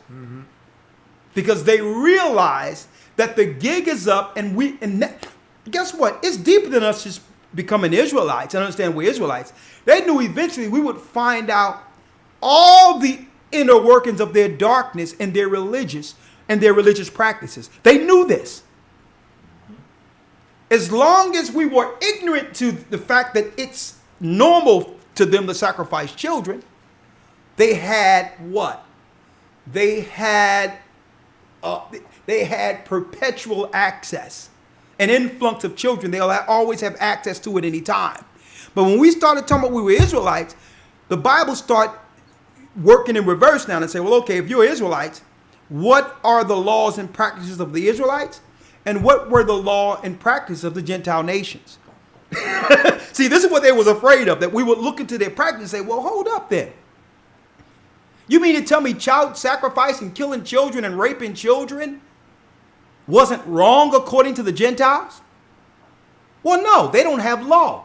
That's required by their satanic god, the Baphomet. And be like, whoa. So you mean to tell me that's their religious practice? Oh yeah, it's just like going to Sunday church. That's the hidden secret amongst Catholics. Most Catholic families are fortunate that it doesn't happen to their child. The worst that can happen to their child is that some priest may just deal with them and they'll become a priest later. Mm-hmm.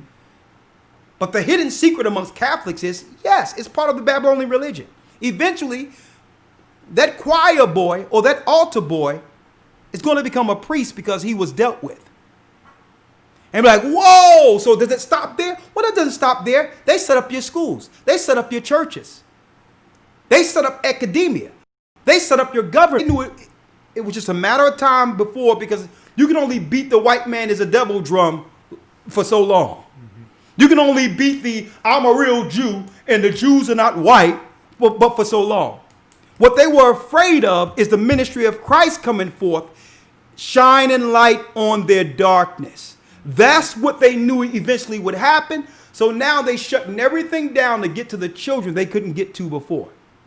Sometimes it would happen by chance through an accident. They'll get a child and you think it was an accident, but really it was them targeting your children through social media, kidnapping children. Check it out.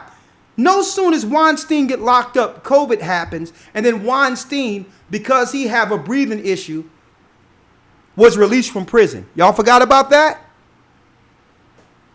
It just went away. He's not in prison right now. Same time the pedophile ring was being investigated last year, the pedophile ring was being investigated by the liberals. Now look, they shut everything down because why? Satan requires children. And guess whose children they're going after? The children that they say are responsible for COVID-19. Black and brown people. That will be the target. These are the children they're looking to sacrifice. And they're willing to do anything to separate your children from you. Now you think you got a relationship problem?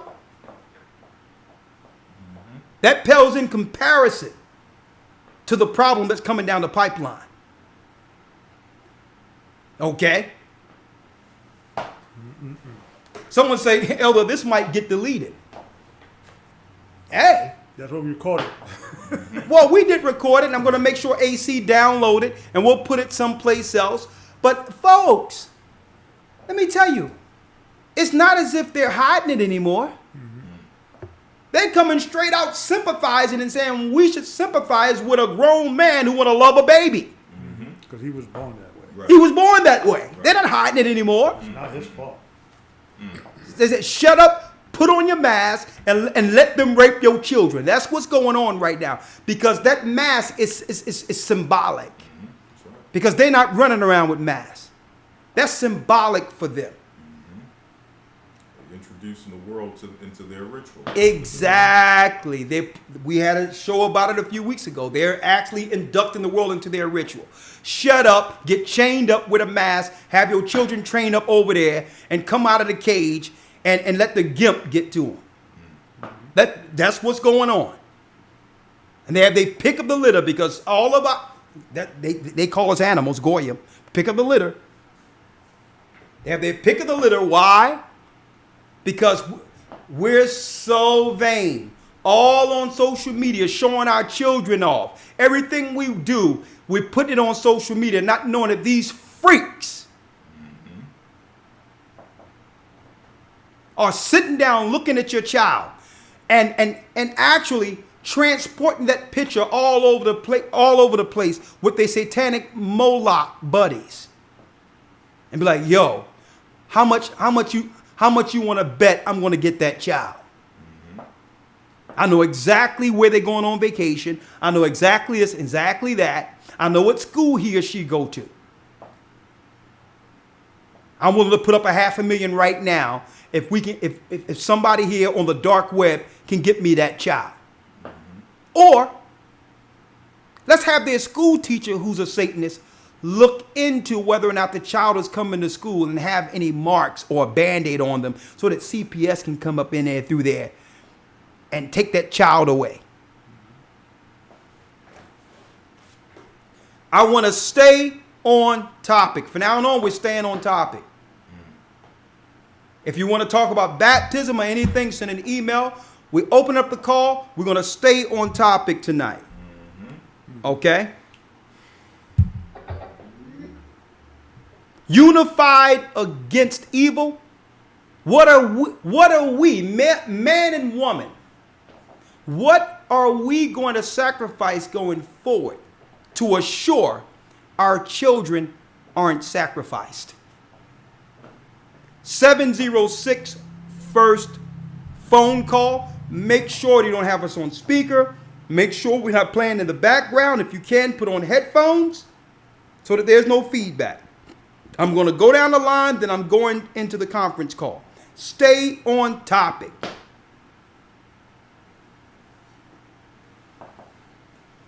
706 area code. If you get off topic, we go on to the next call. Yes, sir. All right. 706 area code. Unified against evil. After that, 504.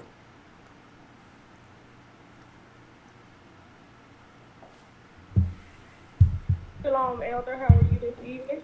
I'm blessed by the Almighty. You're live. Unified against evil. That's what I'm doing. Talk to us. All right, Elder. I just want to say thank you guys for this awesome lesson. It is so true. I recently just got married. Me and my husband are in the truth, and we were just discussing on yesterday what we need to put in place to safeguard our children. Unfortunately, we do not have custody of the children that he had from a previous marriage. So we have been discussing with them things to do to stay safe, especially our young son during this time. But we are moving to homeschooling the children that are with us, just because from working in education, I'm aware of how things work and how students get taken, and we don't see them again. So this is something that's real and something that's going on right in front of our faces. Sister, let me ask you a few questions, right? Sister, can you hear me? I can. Okay. You said you just got married. How many children did you have before you married your husband? We had one, and he had two. He has two from a previous marriage. Okay. All right. So you have one. How old is that child?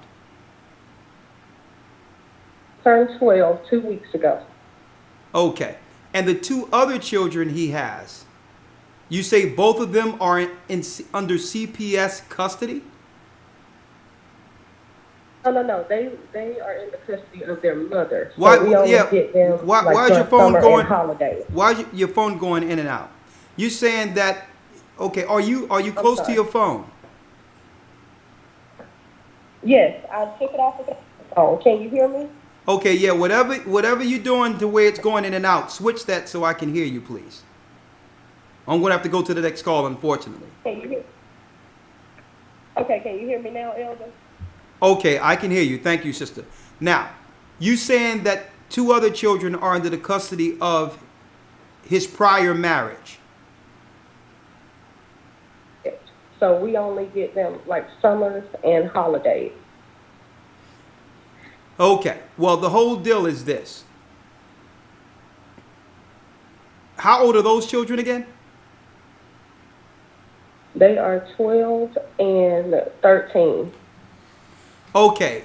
he have children 12 and 13, but he have a child that's 10 years old with you. Yes. Mm-hmm. So that means his children were 1 and 2 when he had a child with you. No, my child is from a previous marriage as well. I'm sorry, I thought you meant the child that lives with us. Yes. I have full custody of my son, but he has 2 children from a previous marriage, and my child is from a previous marriage as well. Okay, I didn't hear you clearly. Okay, so you have a child. You have a child that's 12 years old, 10 years old from a previous marriage. All right, how long have you and him been married? We have been married 2 months. 2 months? But we have been together 2 years. 2 years. Okay, where's your child's father? He is totally out of the picture. He has signed over his rights. He gave up parenting, so I do not have any interference from him. Okay. All right. Okay. All right.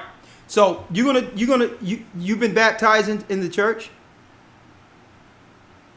Yeah. Yes, sir. Okay. All right. All right. Okay. Well, sister, I'm going to ask you, Unified, what are you and your husband are going to do? Because there's nothing you can do about children that are under custody of someone else. That's an impossibility.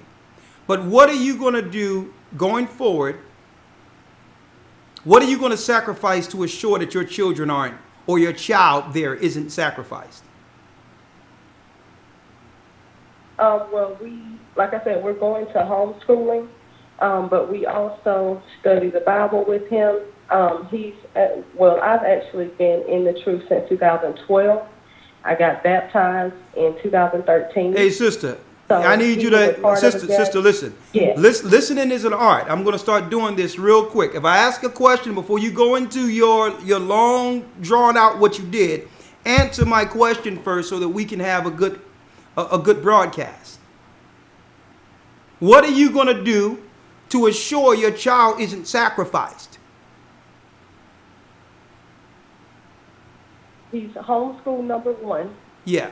So that we can make sure nothing's happening, when he's not around us. Good. Number Good. 2, we keep him in the Word. He has his own Bible that we study with him in, so that he now, since he's 12, understands what it is to be a man, what those responsibilities are. And I believe that keeping him grounded in the Word will help him ward off any other, outside influences. Well, thank you, we sister. limit his access to. Yes. Well, thank you, sister. Bless you. Staying in prayer, making sure your child is operating in the spirit of the Most High, and spending more time with your child, aware of what they're doing, what they're getting into. Great point. Thank you, sister. Great call. Let's get the next call. 504 area code.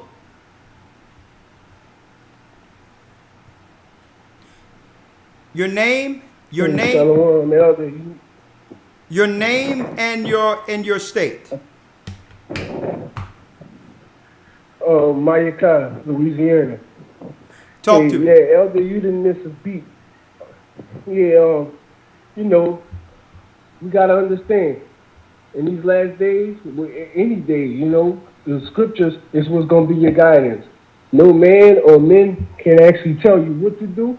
You need to stay in those scriptures to find out what to do. Answer my It's good question. to ask which scriptures are that. Brother, answer my question. What are you willing to sacrifice to not have our children sacrificed? That's the topic. Everything that is not key to the Most High, to a higher. The whole Babylonian system. We gotta understand. Yeah, we could put our children homeschooled.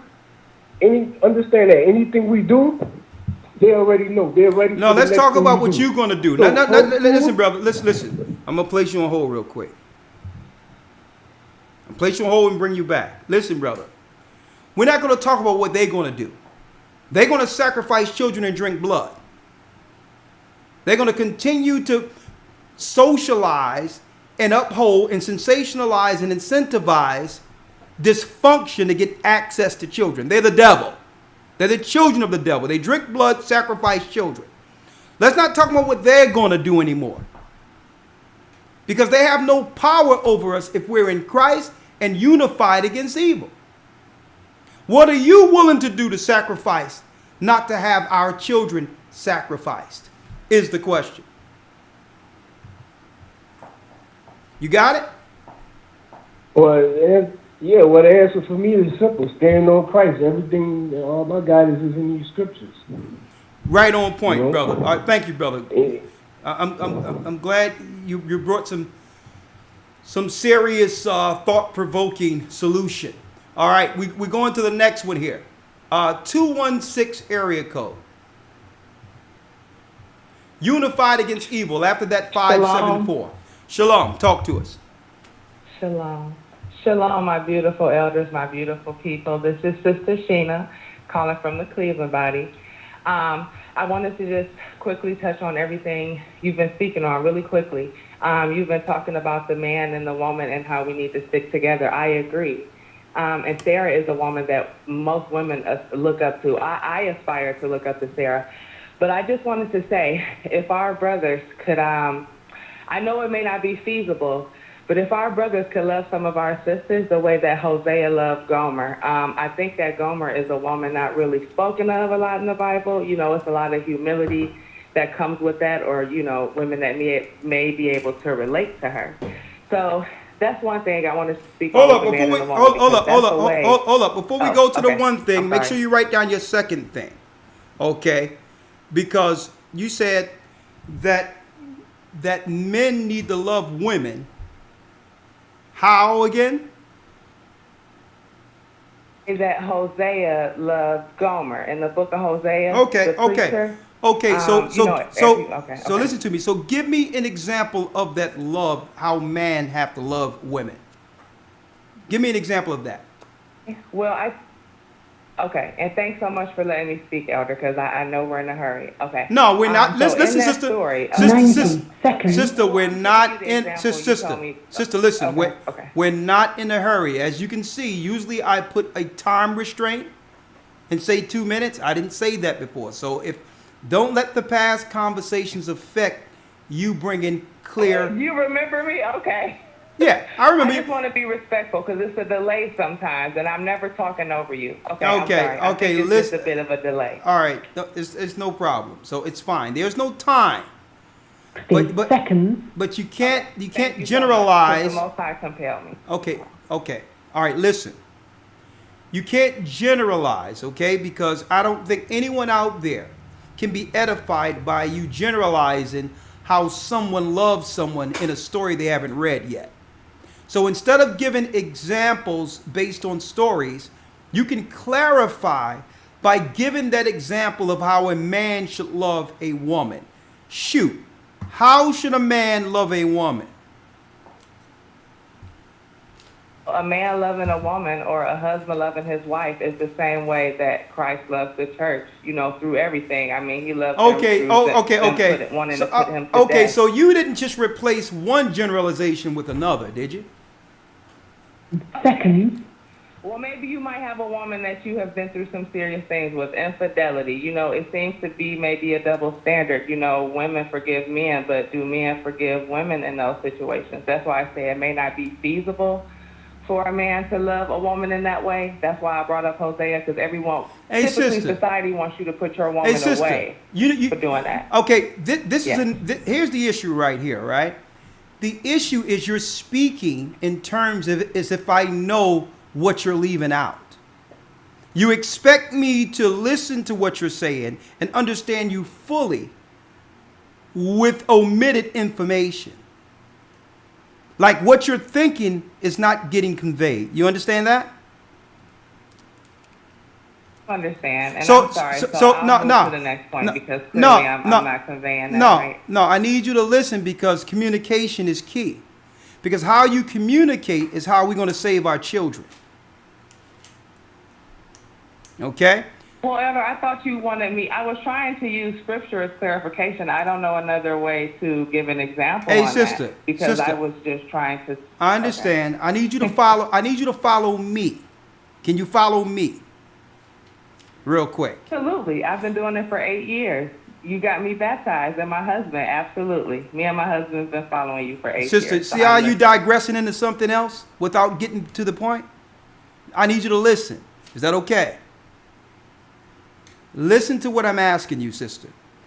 I'm asking you, can you give me an example of how a man should love a woman without generalizing? Give me that. What is that? Her through thick and thin is what I was trying to say. I don't know any other way to say it. Okay, thank you. And I'm glad, I'm going to show you, I'm going to place you on hold for a second, sister, real quick. And I'm going to, let me tell you.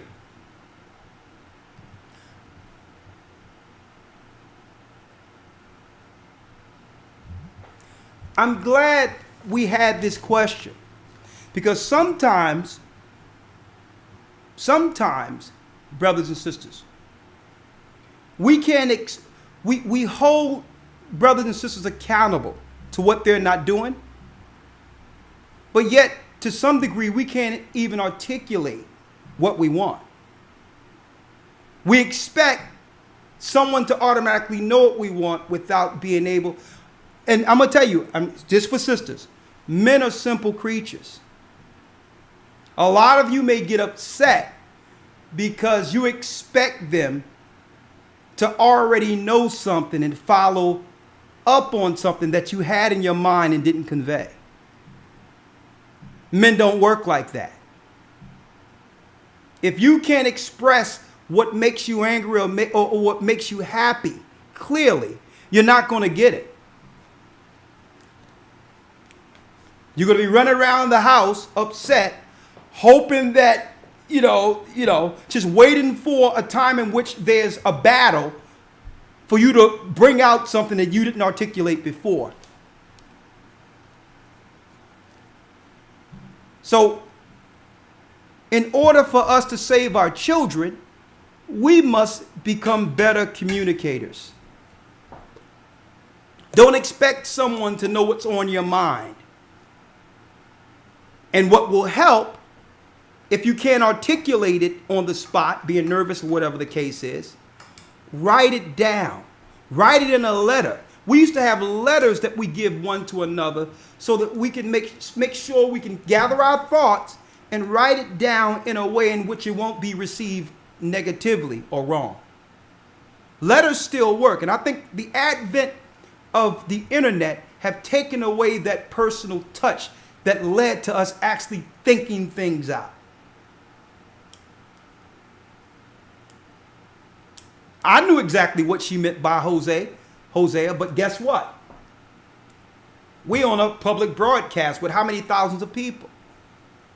If there's some key information that's going to help our women and help our brothers out there listening, it must be articulated so that the audience is edified. Mm-hmm. Got it? Mm-hmm. Anything on that? Let me read this real quick. This is the example she was talking about. Go ahead. Hold on. This is Hosea chapter 1, verse 2 through 3. Yeah. The beginning of the word of the Lord Hosea, and the Lord said to Hosea, Go take unto thee a wife of whoredoms and children of whoredoms, for the land have committed great whoredom, departing from the Lord. So he went and took Gomer, the daughter of Diblaim, which conceived and bare him a son. Hey. Now, sister, it's okay, because now I see why you didn't want to articulate what Hosea said. So, I'm going to bring you back, sister, because maybe you're saying that a man, after a woman has been unfaithful, a man should be able to take her back without, without ever bringing it up, forgiven to the fullness as if it didn't happen. That you being unfaithful should be forgiven. Right? So that's the example. I'm going to bring you in, and maybe that's why you generalize that. I don't want to put words in your mouth, but let me bring you in. What number was she under? It's 216. You probably went to the bottom since you answered it. Yeah, you may have to actually. Yeah. Yep.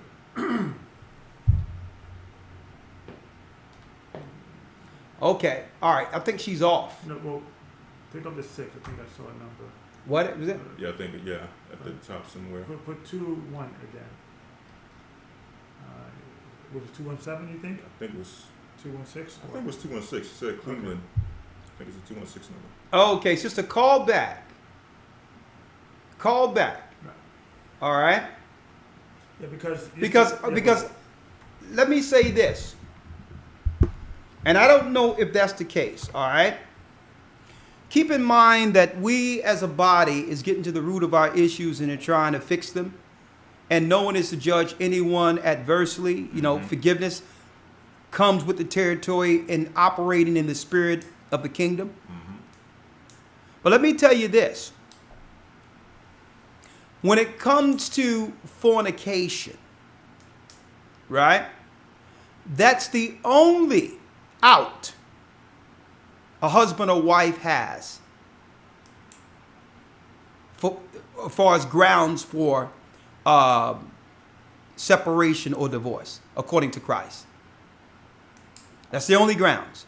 Now, if a man forgives someone for infidelity, or if a woman forgives someone for infidelity, once you come together and you're together, it's not to be spoken of again. Which means you cannot use this as a get out of jail free card 4 or 5 years later after 1 or 2 kids and saying, well, there was some infidelity. No. That thing was forgiven over and over again, and I'm counting the children, and every child head is a forgiveness. That's right. I'm looking at forgiveness in front of me. Now that's the question. Was the situation truly forgiven? Is the question. Exactly. Now, if it wasn't forgiven, you were supposed to do what we did in the Old Testament and get out of it. If you are not the type of, if you're the person that's going to think all night and think about it, well, I forgave you at first, but right now it's back in my mind again and I'm going through it again. You didn't really forgive. That's right. And some people stay in a relationship, and I've seen it, where they just need an opportunity to have that person hurt as much as they were hurt. Or they stay because of the children. Well, we can't go off of what people say. Right. But some people stay in a relationship long enough to say, well, okay. Believe me, this pendulum swing both ways. Okay. And eventually, if I'm not forgiven, I'm going to, I've seen situations in the world and all that, and all in the truth where a man would use infidelity and say he forgive, but he would give the woman hell. Abuse and everything out there. So what I'm saying is no generalizations here. Okay? Don't bring it up if you're not going to bring it all the way up. Okay? And then it takes what? To a degree.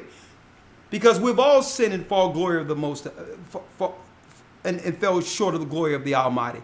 All of our righteousness together is a filthy rags. So there's nothing to be ashamed of, and there's nothing ashamed of getting counsel, having counseling, talking it out for the sake of the children. So loving, we can't put on a man to love like Hosea loved. I'm just saying, you can't put that on a man. He's not Hosea. Hosea wasn't married to you. Jake was married to you. Whoever your husband's name is married to you. You can't say be like Hosea. Hey, you didn't do nothing against Hosea. Okay? So we have to be able to talk it out, get counseling, and understand reconciliation. Yeah, and to add to that, And again, Yeah. we can't get counseling through blog talk broadcasts. Yeah, I think we can get to the next part. Yeah. Let me say this before you Go ahead. go forward, Elder. I think people are missing the question. The question is, what are you going to do Yeah. to prevent your children from being sacrificed? Not what he's going to do, Yeah. what she's going to do. What happened to you in your personal life? Right. No, Exactly. We're not dealing with that. We're dealing with what are you personally going to do in order to prevent your children from being sacrificed. Exactly. But we- still, I'm going to tell you, it's a perpetual curse that we can't see anything outside of ourselves. Right. It's about me Yeah. and how I feel and what I'm going through. And that attitude right there, that spirit continues the perpetual curse. And also, could I also add? Yeah. That's Hosea is a testament on the obedience of Isaiah, not the love that he had for her. Because it doesn't say that he had love for her. Yeah. He had love for the Most High. The Most High said, marry a harlot. Right. And because the Most High told him to do that, He did. Yeah. he did it. Yeah. And each child represented a sentiment in how the Most High felt about Yeah. Israel. Yeah. It was a symbolic gesture, and he still, Yeah. it was more an obedience to the Most High. And let me Because leave it up to Listen. him, he probably would not have done that. Exactly. But it's Listen. more obedience to Hosea. let me put this out there because we're digressing, right? Yeah. Let me put this out there. It's disingenuous to try to correct someone or to counsel someone using the elders on a broadcast. That's not right. Usually when you're talking about another person, you have your account, their account, and the truth is usually somewhere in the middle that can't be founded unless you both are personally counseling. So this is not an opportunity to say, well, he needed to do this and she needed to do something. Nah, that's the curse. That's why our children are being taken away. Through this selfish insight, this perpetual issue of male and female going against each other. Again, what are we willing to sacrifice that our children won't be one? Yeah, you're right. Now I was going to say Isaiah, when it was talking about 3 and 12, it said, as for my people, children are their oppressors, and women rule over them. Yeah. O my people, they which lead thee cause thee to err, Yeah. destroy the way of thy path. Right now, more than ever, it matters us being in our proper order in our families. Yeah. See, We shouldn't get pushback just Listen. because we're bringing forth these things, because the other nations understand that. Yes. And they fall in place. When it's war times, Yeah. they fall in place. listen. Yeah. I'm getting straight to the point, right? And we got to get it together. Let me tell you this right now. Our people, and regardless of the reason for it, has focus issues. Those that we're talking about, that's against us, that we highlighted all day for hours today, don't have focus issues. They're focused. If you don't believe me, look at the flags hanged up all around the place. That's right. Look at the commercials that are popping up. Look at the political positions they're putting themselves into. A unified agenda to destroy us and family and anything that's called God. And we can't get over our personal hang-ups, man with woman. Even in a discussion that talks about saving our children goes back to what we're personally dealing with.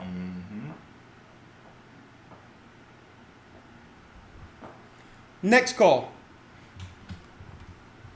340 area code. Hi, elders. Hi. Hi, sunshine. What are you willing to sacrifice that our children not to be sacrificed? Talk to us.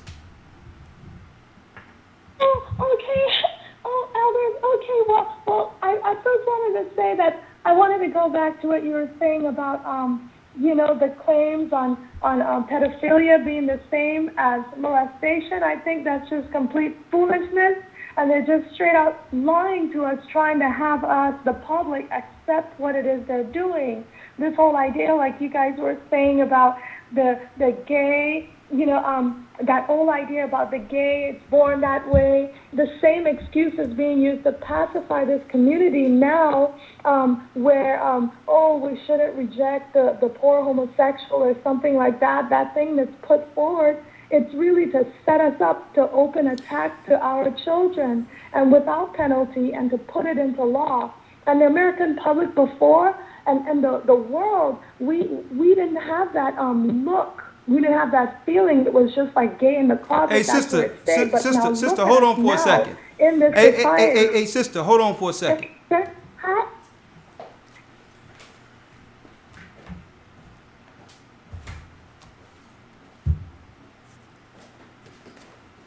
One second. If I was sitting in a room, maybe I'm not getting it clear. If I was sitting in a room right now with about 10 brothers and 10 sisters and made a statement that the sodomites are 3 miles away, they're coming locked and loaded against family. Our nation depends on us coming with solution. And in the midst of that conversation, someone was to stand up and start telling me anything outside of solution. You know what we would say? I love you, but you're not in this conversation. Because while you were talking, they're not 2 miles away, they're 1 mile away.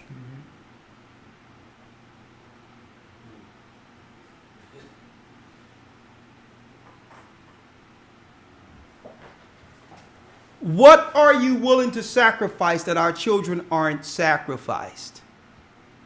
I'm bringing you back, sunshine.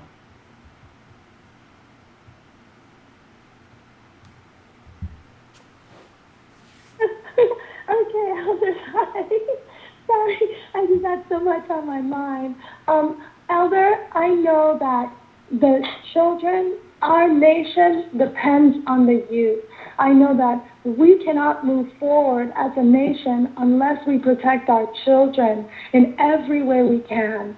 We just can't. So when you talk about sacrifice, it's everything, because there are bloodline. And so if we don't protect them in every single way we can, the way Christ sacrificed for the church, the way a husband would sacrifice for his wife, then a mother would sacrifice, a husband would sacrifice for those children, because they are the blood. They are the line of Israel. Okay. They're the line. All right, and hold so on. if we Okay. do not... Hold on. Hello? Hold on. I'm with you. Hold on, sunshine. I'm with you.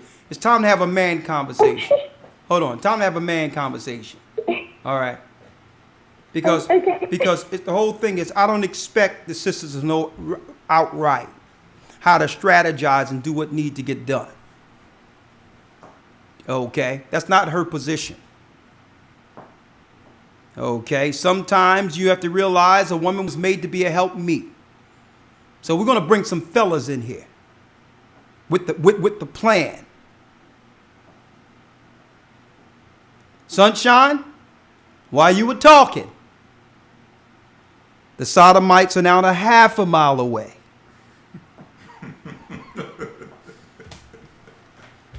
Okay, let's get some brothers up in here now. 318 area code. Hopefully this is a man. If it's not, I'll go to the next call until I get one. That's right.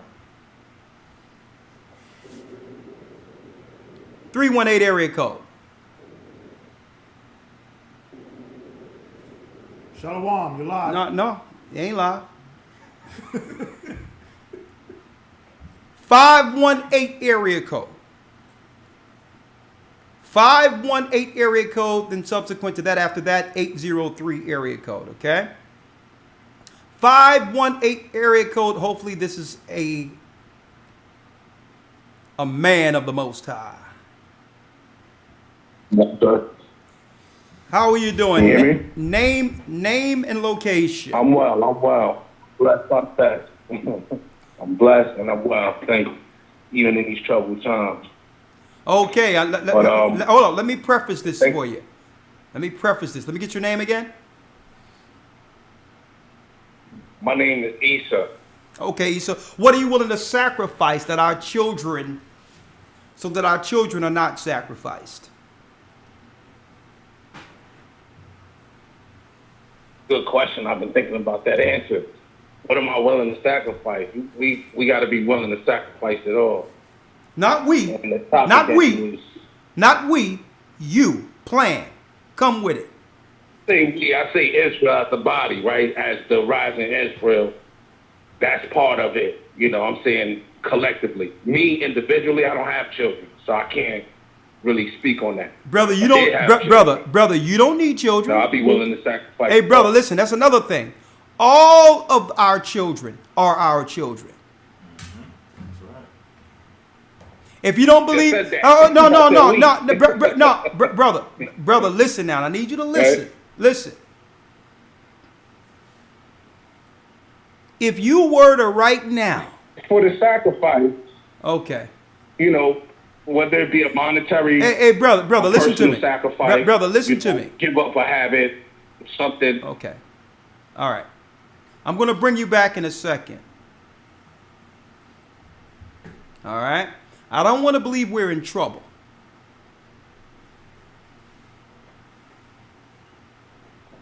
Right? Quarter of a mile. Hey, Caitlin just knocked on the door. The outside, that's what you're saying? Outside no, Caitlin just knocked on the door. All right? You're looking in the house? All right, listen what I'm saying. If a black guy right now was to go in the suburbs, any suburb on earth, and let me tell you, if he was to scream on a white woman, you would never hear no one say in that community that, hold up, that's not my woman. If you were to grab a little kid, a white child in the suburbs, you're not going to hear the people in the suburbs say, well, hold up, that's not my child. I don't have children. And I'm putting it out there, and I'm glad we're getting some of these examples out there so that the Most High can reshape how we think. Every child in our community is our children. We have to reshape. And I'm not saying this to penalize the guy coming against the guy, to broaden the perspective, because that adds to us helping our children to not be sacrificed. One thing that allows them to get sacrificed is that we disown them if they don't belong to us. We're not responsible to what happened to them. So it's nothing for Charlize Theron. Where's she at? Where's she at real quick? Hold on, let me get her. Let me get her real quick. One moment. Hold on. Where is it? Let me get it. Let me find that picture. One moment. That's not my child either, is it? I'm going to show you how that thinking has gotten us. You know what you will never see? You would never see a black woman brazenly taking a white boy, cross-dressing him for the paparazzi to take pictures. That would be unheard of. So this is what happens when we stake claim that it's not my child.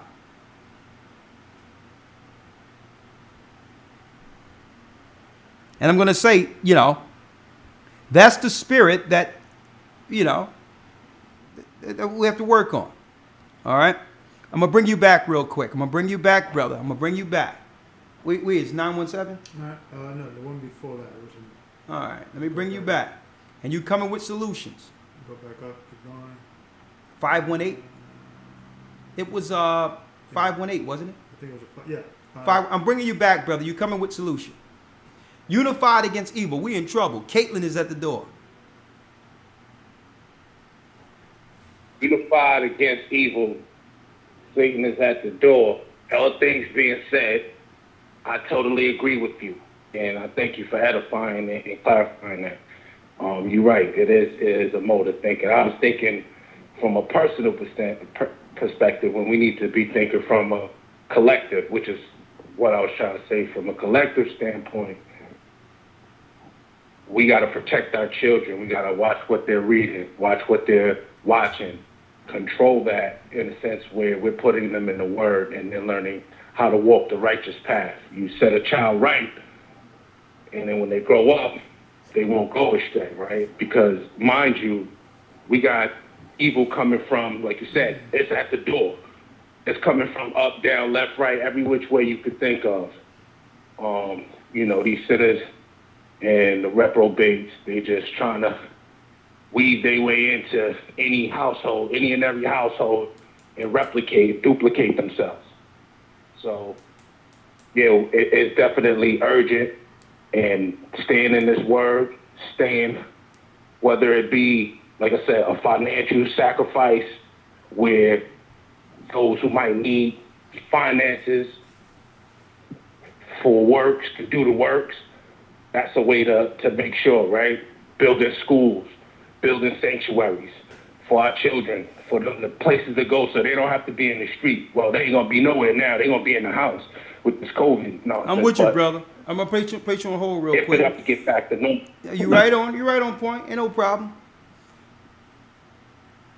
It's a team at the door. I definitely... Hold up, real quick. We got Caitlin and RuPaul. And brother,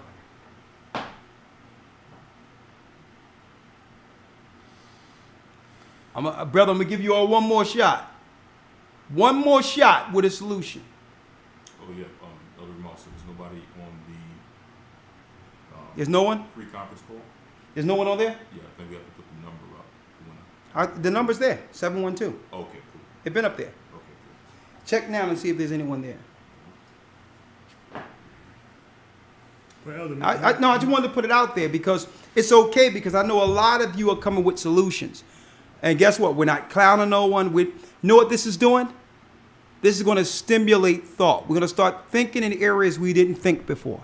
That's the whole point of this. That's these exercises. What we weren't thinking about before, today let's start it. It's nothing to see a brother on a corner knowing that his option is to sell drugs and all that, and speak to him and say, if you had other options to make money, what would they be? You understand? I seen a brother on my way here yesterday. I think he worked at a Wawa, whatever the case is. And for nothing, he's a brother. He waved at me. I stopped the car and I spoke with him. I'm like, where you work at, man? He told me where he worked. He told me what he's doing. He's a young brother, right? He says, I'm just working, trying to make it, He says, I see y'all driving all the time. He says, what y'all got here? I'm like, the brother couldn't be nothing but like 19. I could tell that he's from some town somewhere where he almost walked to where he worked. I'm like, listen, brother, listen. Here's my number. Call me up if you need me. This church right here is Gathering of Christ Church. You come in here, it can change your life. And I asked the brother, I'm like, how would you like someone to walk to work and it be your place of business? And he's like, that sounds like a good idea. I'm like, brother, the whole world to come is our business. And you should have seen this young brother light up. I didn't know this brother. I wasn't responsible for this brother personally. I didn't know him. But you should have seen him light up when he's seen a ray of hope in the midst of this COVID crap. And I told him, I'm like, brother, the next world is our business. And you know what? He looked me dead smack in the eye. He didn't see any wavering. he knew I was serious. And I could tell the look on his face. He was thinking, this brother knows something I need to know.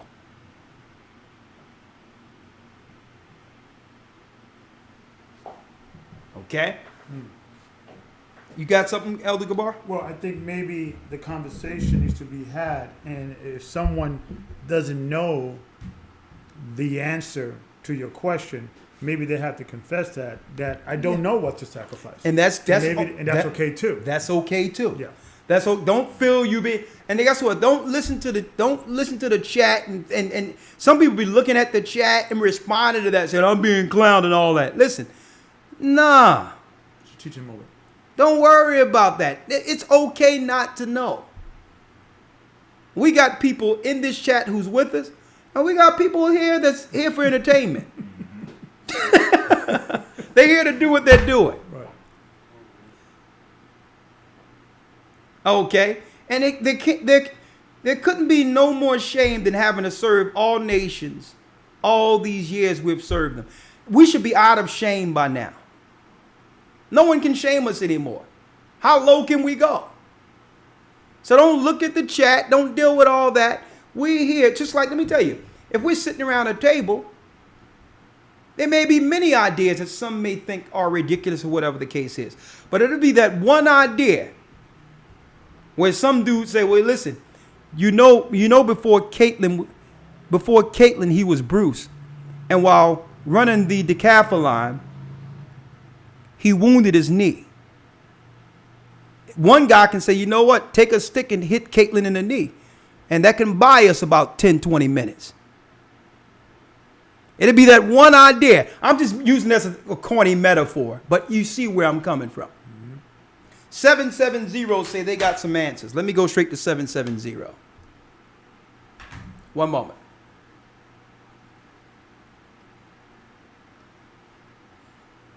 Where's 770 at? Maybe you could type it up on top, Elder? Yeah.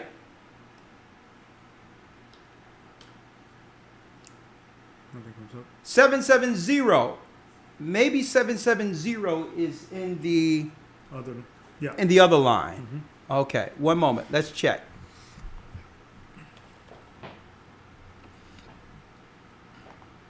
And Elder, maybe at the end of the show, we could say what we will sacrifice to maybe educate the people. Yeah. An idea of Well, what that means. listen, Internalizing. I don't believe I have to say what I'm willing to sacrifice. Because why? Teaching the gospel, being here for the nation, setting a standard, educating our people. See, we pick up the plow and we carry it daily. Mm-hmm. And we sacrificed our whole life, which is our reasonable service. Okay? That's our reasonable service. And guess what? It still isn't enough. Mm-hmm. And tonight is telling. There's more we have to do. We have to have regular conversation. Logical conversation with our brothers and sisters, because the reality is we haven't been taught to think outside of our socialized bubble.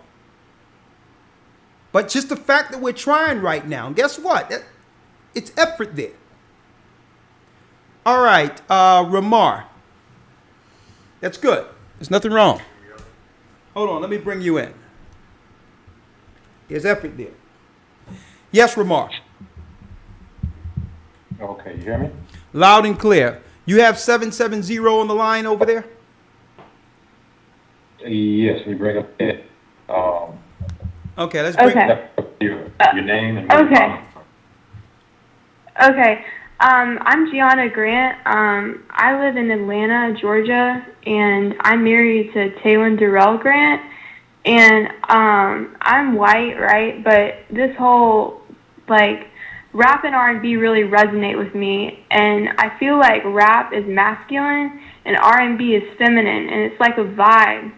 And my husband, doesn't listen to me who I am, but I feel like my body language is something else. And it's I don't know how to explain it, but I feel like this issue isn't being addressed. So elders, can you speak to that from, where you're coming from? let's go to the beginning here. How old are you? I'm 21. 21. So she said 21. 21 or 29? 21. 21. Okay. Okay. So I think this is what's going on. Maybe, I don't know. It's hard to get through this generation. It's good. We're going to get through. You're talking about body language and hip hop. The topic of, okay. Stick with me, 770. Your name again? I don't want to call you. What is your name? It's Gianna Grant, but like I hear Laodicea. Sister. I just asked you your name. Focus. Stick with me. Focus. Okay, Gianna Grant. Gianna Grant. Unified against evil. Do you have any children? I have one. His name is Titus Malachi. Oh, okay. What is that child you had from your husband or from a prior relationship? My husband, my legal husband. We only had him in wedlock. He was conceived in wedlock. No, I'm saying the husband, the guy you with now, is the father of your child. That's your husband, correct? Yes. Okay. Yeah. Okay. I don't know if I'm coming through clearly because it seemed like we're in two separate conversations. Yeah, you are. I'm sorry. Yeah. Let me ask you, do you hear that a lot when you talk to people? They be asking you like, are we in the same conversation? Yes. Yeah. Okay. We need to fix that. All right. Now I need you to focus. Okay. What are you willing to sacrifice that your child not be a sacrifice? Never having an abortion. I've never had an abortion in my life. Okay, that's good. That's absolutely good. Are you baptized? Are you baptized in the church? Actually, I went to Israel when I was 12, and I was baptized in the Jordan River, and I swam in the Dead Sea, and I was 12. And it's like, I feel God wherever I go, you know? Like, I feel a higher wherever I go. Okay, great. That's fantastic. So where do you live at again? Atlanta, in Sugar Hill, Buford. Ah, Sugar Hill. So you grew up around, predominantly black people, I assume. Well, kind of. Like, I was homeschooled, right? Like, I was homeschooled in Tennessee. I was born and raised in Madisonville, Tennessee. And then I came to the A in Atlanta, and I met my husband here. But it's kind of confusing. I can't really describe it. Where's your parents? It was like, I just... Where's your parents? Huh? Where's your parents? They're upstairs. I'm at my parents' house right now. Okay. All right. What do they think about this newfound belief you're under? They think it's weird because I feel like my mom kind of understands what Elder Loya says, but my dad doesn't want to hear it because he's thinking y'all are like Black Israelite Islamists, and I'm like, no, like that's not it at all. You are literally the real living Israelites. And I try to explain like the tribe of Judah and the Haitians and all that to them, and they just don't get it. So it's kind of frustrating because my dad actually took me to Israel. Like, I literally walked in the tomb where he died and rose again. Yeah. Dude, you wasn't in that tomb, believe me. So let me ask you this. Okay. All right. Last but not least, because I have a few other calls to deal with. Do you know? Okay, let me put it this way: your family think you're crazy, right? Yes. Okay. I have postpartum psychosis, by the way. You have what? It's a definition called postpartum psychosis. I had my son on 4/20/20. Okay. That's April. Hey, sister, I'm going to give you some. Let me get your first name again. Gianna. Okay, Gianna, I'm going to give you some advice. Okay, I'm gonna get you in front of this because obviously what you had with your husband being an Israelite is an Israelite child. Christ told us to be wise as serpents, harmless as dove. I'm going to put you on hold real quick. Real quick, I'm going to put you on hold. I'm going to give you some advice. Can you take some advice? Okay. Ramar, put her on hold. Yeah, Ramar, put her on hold real quick. Here's some advice that you probably didn't know, sister. Your parents think you're crazy. Okay, you're a white girl who like that video say, ran into a black man's arms, okay? Your parents are looking at you and they're looking into what you're saying with Israelites or whatever the case is. And they're typing in Israelites on the line, okay? They're typing it in. And they're seeing all these examples of what would be deemed extreme. So being that you're now, and I'm sure this is not the first time they have questioned some of your decisions, and you have diagnosis out there. 9 times out of 10, sister, and your husband have to get in front of this. 9 times out of 10, they're already 10 steps ahead of you. And their steps are to separate you from your child. So the example that I'm putting out here right now falls into play. I don't know why you called, but we're bringing it around full circle, that dysfunction leads to child sacrifice. And what you're putting out there, what you believe in and how you're breaking it down to your parents who think you're crazy, especially if they're white people, right? So 9 times out of 10, they're going to look at this as they have all the ammunition they need to take that child from you. So you didn't get the truth and the word of the Most High for your child to be taken. You must walk in wisdom. With this knowledge you shall be hated by all nations for Christ's name's sake. You have to walk with wisdom, young lady. And it shouldn't have been you calling. Make sure it's your husband the next time. Because it's up to a husband to actually protect and really hedge his wife. Who sometimes, to some degree, your words must be bridled. Okay, I'm trying to help you here. Let's take 2 more phone calls here. 2 more calls. Come on. Unified. Unified. I mean, somewhere we get off the rails. I keep on telling you, man, just stay on topic, please. 2 more calls. Come on. And then we'll go back to Blog Talk. Come on. Shalom, elders. Shalom. Unified against evil. What are you willing to sacrifice to make sure our children won't become one? A sacrifice. Shoot. My life. My life. I'm willing to sacrifice my life. Because that's what it's going to have to take. We're going to be approaching. Your name? Mysterious. Your name? My name is Kyler. Okay. Expound. Expound. Expound? Okay. I'm thinking back to the scenario of what you said about, 10 women and 10 women, 10 women and 10 men, or 10 men and 10 women. And we're all sitting there, we got the enemy approaching to us. We have to strategize. We have to think. Without a shadow of a doubt, there need not to be any second guessing or second question of what needs to be done. We need to strategize and think of where the children or whoever needs to be safe.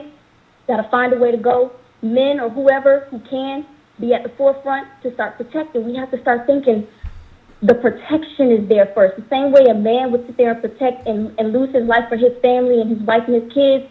Same thing with the mother. When it comes down to it, you don't have to sacrifice your life for your child. Who else is going to be there to protect our children the way we need to be there to protect our children? Sister, hold on real quick, because maybe I need to just nudge this to where our answers need to be focused on. Hold on a second. We're going to bring her back in a second.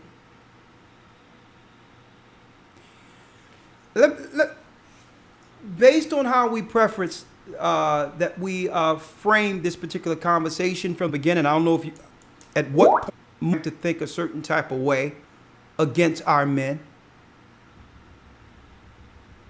This is how I used to view my brothers. But in hindsight, I realized it was against his nature. It was against his position. And for the sake of my child, I'm going to honor that man and give him every opportunity to lead and protect my children. And by that, that action will become an extension to our community.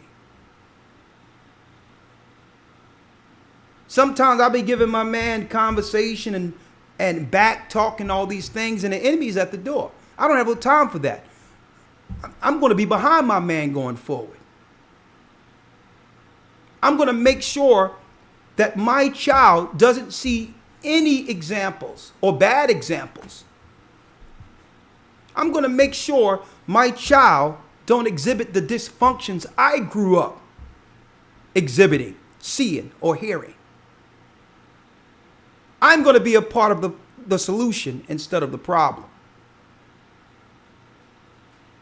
I'm going to back my man 100%. No more arguing, no more back and forth. My children are looking.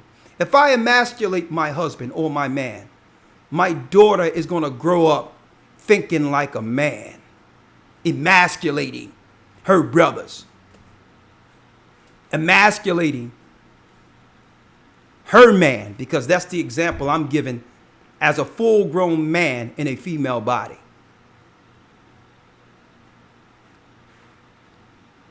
Boom. A man. Man, I would expect a man to say, listen, I'm stepping to the plate. I'm going to be the man of God that the Most High intended me to be. I'm going to provide for my family. I'm going to stand for my family and be a protector, because it starts how we operate with our wives, with our children, well before the enemy's at the door. I'm going to pray with my family. I'm going to exercise with my family. I'm going to prepare with my family, because while you sitting around just trying to figure it out, guess what? These other nations are at shooting ranges, shooting targets, training their daughters how to shoot targets. They're exercising. They're walking around.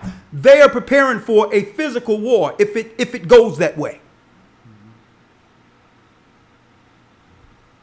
I expected a more focused dialogue, starting with our shortcomings, where we were personally in the way of that unification. That's what I expected.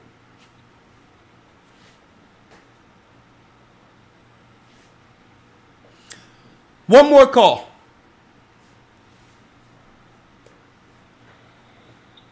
And I'm going to show you. I'm going to tell you. Just show you how far we have to go. And guess what, folks? Unfortunately, we're out of time.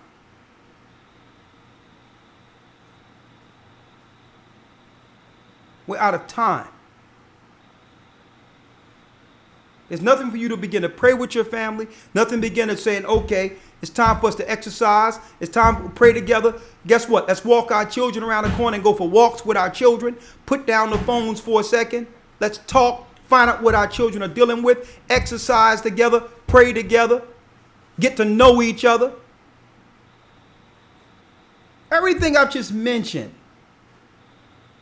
Everything I've just mentioned and talked about, elders, doesn't cost anything. Doesn't cost anything for all the solutions I've just put on the table. 704 area code. Someone has a focused answer. Hey, you know what? You know why I'm not giving up hope? Because the Most High didn't give up hope on us. And I'm gracious for this conversation, because it was years ago. Let me tell you, to show you how far we've come. It was one time we couldn't have a conversation to discuss how to get out of this trap called slavery without our life without our life not being, our life was on a balance if we got together and talked about reading the Bible. So I thank the Most High because at least tonight will be that thought-provoking night. Because what I seen today with that young girl that testimony of what hey, her talking about how she was being groomed to sacrifice children and all these things and all that. And her father put the knife in her hand so that she can now be able to do it when she get older. Blah, blah, blah, blah, blah. That's their norm. That's the norm. These are the people. These are the people that are running things, folks, under the Moloch sacrifice. And they are organized, focused. Okay? So you can play around if you want. These deviants are playing for keeps. Okay? Come on, Ramar. Next call. Come on. 704, your name and where you're calling from. Shalom, this is Brother John, GOCC Charlotte. Just want to say that the things that we must do right now as parents, we must be in our children's lives. That means that when there's parent-teacher conferences, there is luncheons, things of that nature, we must be there knowing exactly what they're learning in schools, being around. When I was growing up, my father used to come sit in the back of the class to see exactly what I was learning. I used to hate it, but now as I got older, I understand why, because he wanted to be informed as to what we were learning. So it means that we must be in their lives. We have to be praying with them. When I was growing up, every single morning, me and my brothers, we would sit down, we'd read the Bible for about 20 minutes before we would go to school. He would come out, say a prayer with us, send us off to school. He picked us up. When he would pick us up, we would sit down at the table. We'll discuss what we learned in school. This is how we, stay away from those sodomites. This is how we, be informed and not allow them to get to the door and get to our children. So I just want to close with that. Shalom. Y'all have a great night. Shalom. Let me ask you, are you married? Yes, I am married. I do not have any children yet. Maybe the Most High will bless us one day. But when that time does come, those are the steps that I will take as a father, as the man of the house, to make sure that the sodomites will not get to my children. And let me ask you, when it comes to beliefs, surely, based on the confidence I'm hearing and the strength I'm hearing here, you and your wife is unified under one God with one singular direction towards the kingdom. Thank you, brother. I appreciate it. That's the point. Unified. I'm going to tell you right now. You know what? I'm going to let that be. I'm not even going to say that. Let's get to the next call. I'm going to let it be. Next call.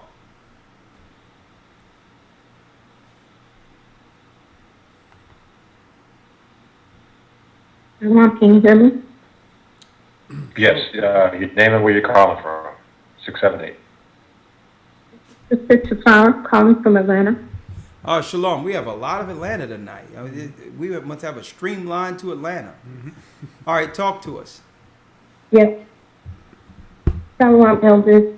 First of all, I would like to lead by example. I have 3 grown children, and I'm a grandmother. So I would want to lead by example, living righteously as an example for my children. Also, that's just spiritual growth. And I'm also willing to provide physical protection for our children. We have to come together, provide proper child care and protection for our children. So that's what I'm willing to do. Okay. When you say physical protection, what are you talking about? Well, to protect them from being physically molested. Okay. Or I'm saying we have thousands of people listening, right?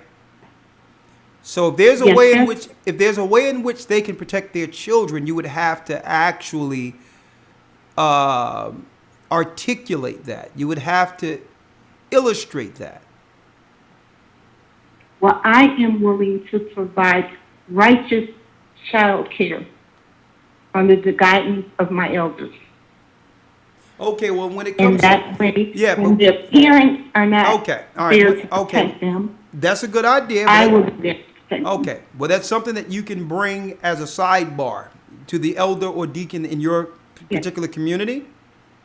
So what you're saying in a nutshell, in a nutshell, is that what we need is our own type of child care outside of the systems, right? Exactly. Okay, all right. Exactly. All right, I understand what you're saying. Well, thank you. We'll be reaching out, okay?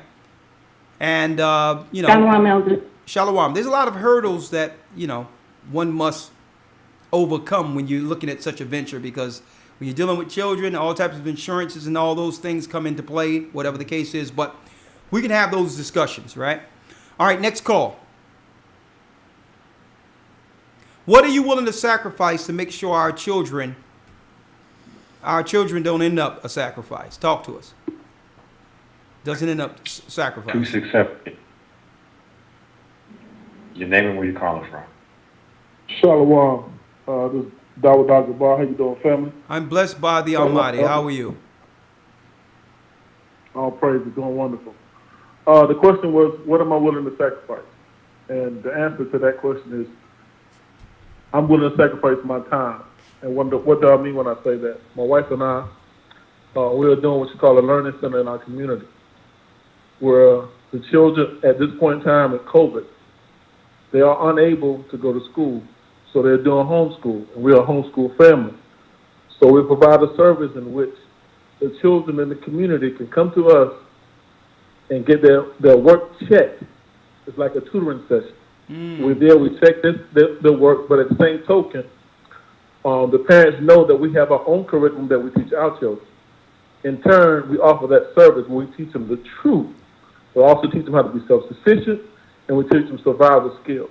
So this is what we are doing in our community, my wife and I, to help fight against the system we have in place today. Man, that is absolutely awesome. Let me have your name again. This is Dawud Dagbar, South Carolina. Dawud Dagbar. I'll tell you what, man. Write down. I need you to write in specific what this program is, and make sure you give me his number, Ramar, because that's an idea that can actually, be utilized. Just an idea out there on how it's constructed to help others, outside of your area, right? My brother. See, that's what I'm talking about. Getting in front of things. Now, thank you, brother. I'll call you. I'll call you offline. Okay. Yes, sir. All right. Now you know how we got to end it, right?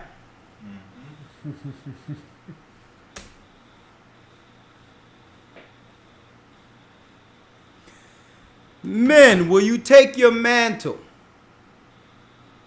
and lead God's people? And women, will you be willing to follow and help meet? See what I just did? I framed it into that little, I done condensed it down from what are you willing to sacrifice for our children to this. Men, are you willing to lead right now? And women, and we don't want to hear man or women of why you can't do it. Because either side, a man isn't responsible for your actions. Regardless of what that man is doing, you have the power to do your part, and vice versa. Men, are you willing to step to the mantle and lead? And women, are you willing to follow as a helpmeet? All right? I'm only going to answer three more calls and we're done for the night. Come on, Ramar. 954, your name and where you're calling from. Yes, hello? Hello? Hello. And we're going to answer three more calls and we're done for the night. Yes, I am. Shalom. Shalom. Shalom, my brother. Yeah, it was Brother Jared coming from Fort Lauderdale, Florida. Mm-hmm. Yes, I think what I'm willing to sacrifice. Yeah. Wait, I think there's a delay. You guys hear me? Yeah, we hear you, brother. Come on, come with it.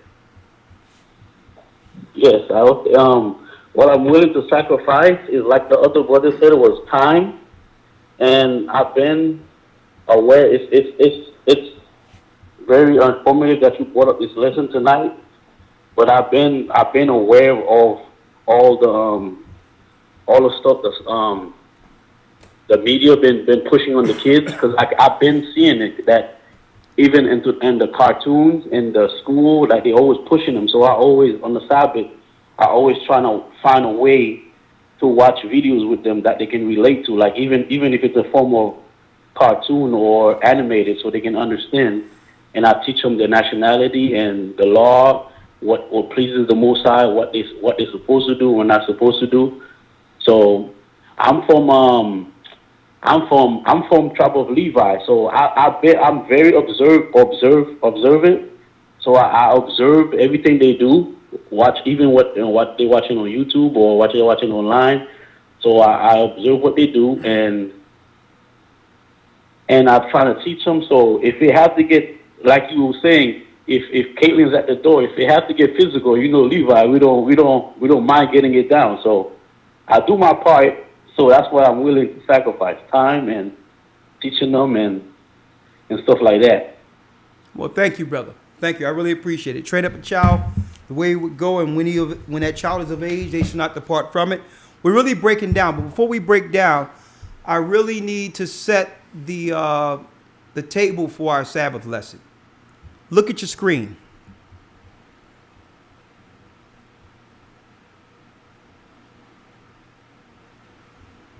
Don't look at that. That's the wrong thing you see in there. It's the wrong spirit here. Let me get that out of the way. Right? All right. 1 second here. Let me pull this up. And then I'll give the elders the last word. I still say we're going to take 2 more phone calls, but hold tight. Window capture. Eastward. My brother and I was going over this yesterday, and I said I've got to bring this out, which will set the table for this coming Sabbath. And you better get in that Hebrew and Bible Academy. This week we're going into the split between Israel and Judah, and it's going to get deep. Proven beyond any shadow of a doubt who are the children of Israel in this earth right now. Let me go to Eastward here. I need you all to look at your screen.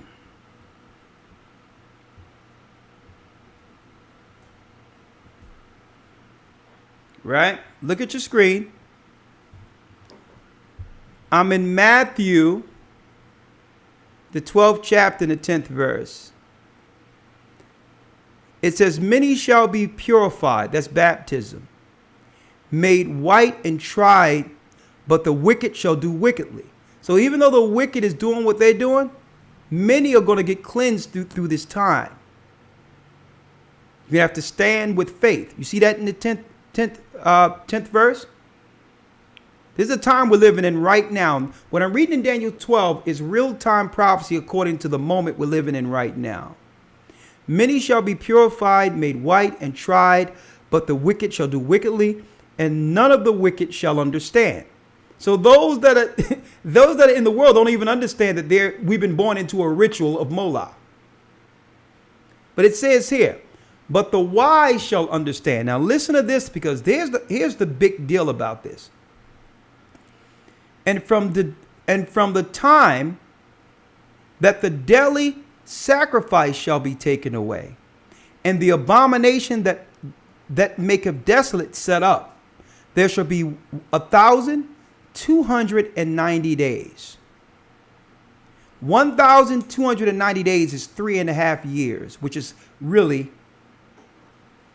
an administration within the United States. Now, when it says daily sacrifice shall be taken away, I'm going to go over here and blow this up for you. Daily sacrifice comes from the word tamyad. It says,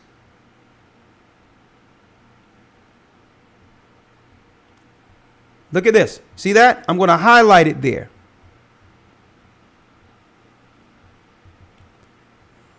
Continual employment. Continual employment. The daily sacrifice is people losing their jobs.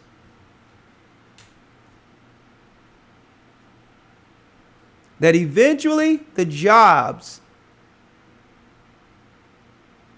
will have it where either you test it or you take the mark of the beast or you won't have work. Right? Without work, you can't pay your bills and eventually you're going to be on the street. So when it says the daily sacrifice shall be taken away, it's jobs in the balance. Jobs in the balance.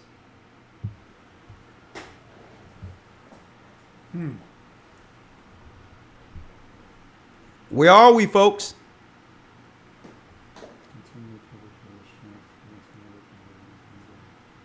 So an administration or a cycle is about 3.5 years. Right before the election, the daily sacrifice is being taken away, where people are now being met with a choice. Your job or unemployment. That's why, guess what? That's why there's so much unemployment right now. The daily sacrifice is beginning to get taken away. We're here. We're living right now in real time in Daniel's 12. That's why it said, those that do understand will be able to see it. That's a sign. Yes. That's why it says the wicked going to do wickedly, but the righteous are going to be made pure. Whatever they're doing is on them. We're fine. But those who lack faith in the Most High will be rolled over and stomped down by the wicked. Because they have strategically placed all of these perverts and all of these Satanists in high position over all employment.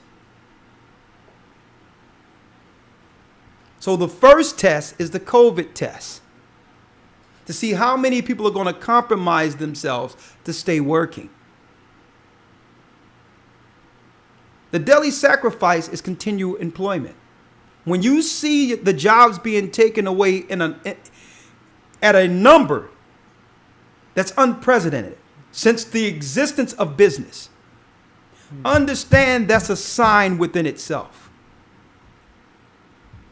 And that's only, folks, I'm just setting this up for our Sabbath class and what we're going to go into in the academy for the 144,000. We're going to be concentrating this academy, the 12 lost tribes found, along with the split of Israel and Judah.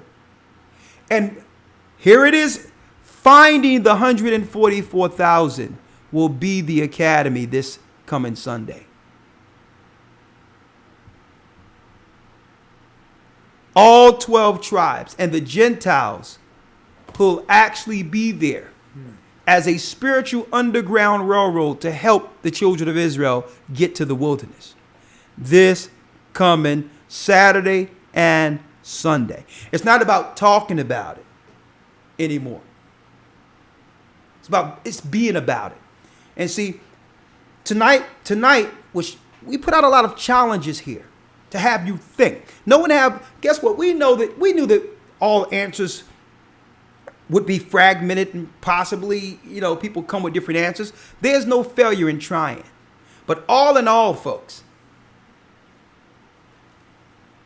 okay, if you don't have the answer, you better get it quick. Starting with the things we can control. A man can control his actions as a man of the Most High, and a woman can control her actions as a helpmeet to that man. And you think there's some friction right now financially. Okay?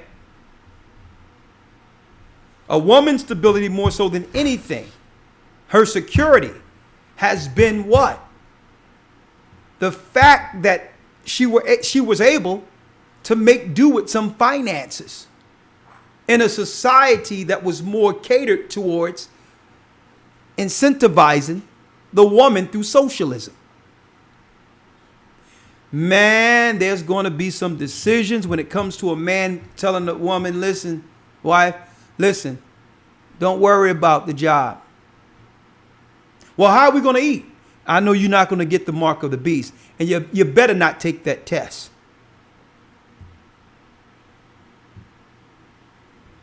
The Most High is going to provide. Trust him first, and then trust me.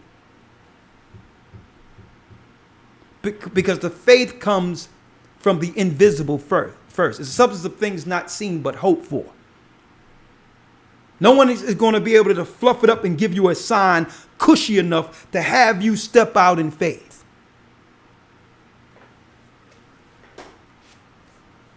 I'm going to tell you, the biggest conflict is going to come through money. And I'm going to tell you right now, it's through job decisions. And that's going to fracture us at the core. What's ever left of family is about to get totally annihilated through this choice of continued employment. Watch what I'm saying. Anyone choose money over family, you will be destroyed.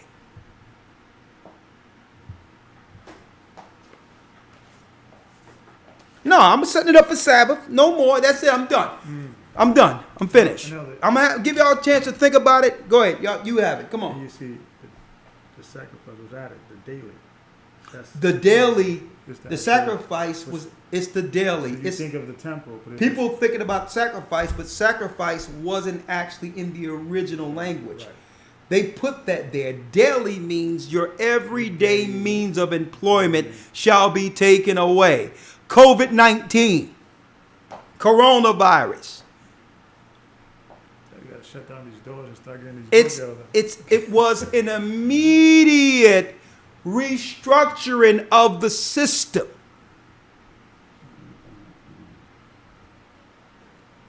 And those who are holding on to their jobs, eventually the robots are going to have them anyway. But I'm not saying nothing else until this Sabbath. I'm going to let you marinate on that for a minute. Stay here for that. Yeah, man, there's going to be so much conflict between family. You think we're having problems over finance? You know how many marriages, no-fault divorces are being put on the table and all that, where people are leaving each other strictly off of finances? 80% of the divorces are filed by women. And the majority of the divorces that are filed by women is due to what? Financial argument. Yes. Now, if that's not telling, what's going to happen when it comes down to it's the job or no job? Folks, it's deep. They set it up this way. The majority of people are going to take that test and don't care what their husbands say, because they have more faith in this system, in the satanic system, than their husband and the Almighty, because they've always depended on it. Folks, let me tell you, your education, the certificate that you got for your education and your degrees, you can take it to the bathroom and wipe your behind with it. It will avail you nothing. I hate to be so raw. Okay? We're here. That daily sacrifice is what? Continual employment. COVID 666, mark of the beast. You will not be able to buy or sell unless you take the mark. I'm going to leave it there. Okay. 2 more calls. 2 more calls. You see it? I know you see it. Don't say nothing, man. Okay. Let me tell you, this Sabbath, I'm going to hit it and quit it. I ain't going to beat it too long. I'm going to hit it and quit it. But then this, I'm going to tell you, this academy this Sunday, finding the 12 tribes of Israel, finding the 144,000. And they're all men.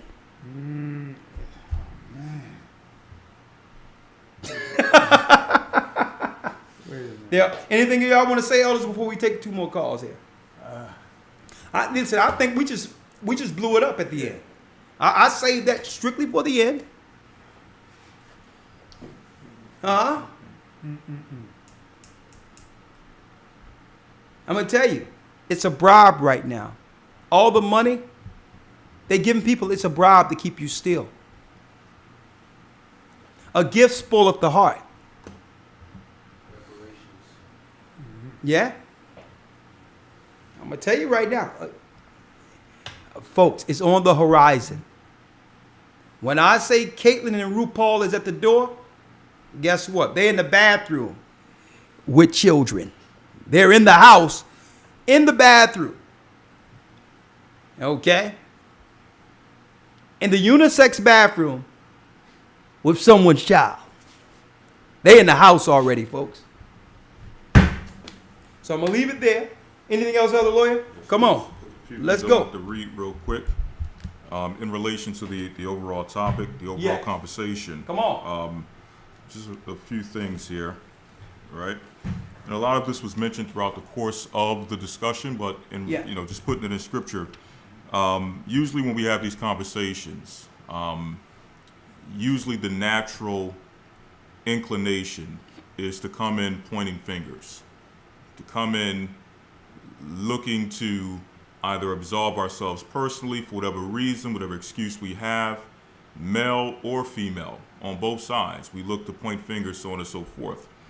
But if we're going to ever have any real or true solutions, the solution first starts with what the Bible calls the self-examination, okay? And that first starts with, as it says here, this is the book of Leviticus, chapter 26, verse number 40. It says, if they shall confess their iniquity and the iniquity of their fathers and the trespass which they have trespassed against me, and that they also have walked contrary to me. Now, this is the Most High speaking to us as a nation, but we as individuals can all put this in on a level to which we as individuals can actually look at this and examine this and examine ourselves and say, what have we done to have our families in this particular predicament? What have we done in our lives? The mistakes that we've made, the choices that we've made, how has that affected us up until this point? Because if we don't acknowledge that, we're going to keep making the same mistake and keep making the same excuses, right? So it says, and the iniquity of their fathers. What did our forefathers do that led us into being in this particular predicament? If we don't acknowledge that, if we can't quantify it, if we can't examine it from the proper perspective, then again, we're going to make the same mistakes that our forefathers made. We read earlier, we serve other gods, we worship Baal. We have to really look into that and see, what does that mean? What were our forefathers doing when they were worshiping these other gods, when they were serving Baal, when they were seeking the other nations? And you'll find out that we're making a lot of those same mistakes today as individuals, right? So it says here, in their trespass which they have trespassed against me, and that they've also walked contrary unto me. We have to all admit and acknowledge that we've all walked contrary to the Most High. And if we acknowledge that we walk contrary to the Most High, we have to ask ourselves, how? What have we done to walk contrary to the Most High? Okay? Another scripture here in the book of Isaiah 28, this is the last scripture. Before you go there, you have someone says that they didn't have passports in Egypt. You know, I mean, it sounds logical. I didn't know they were making passports during the time we were in Egypt.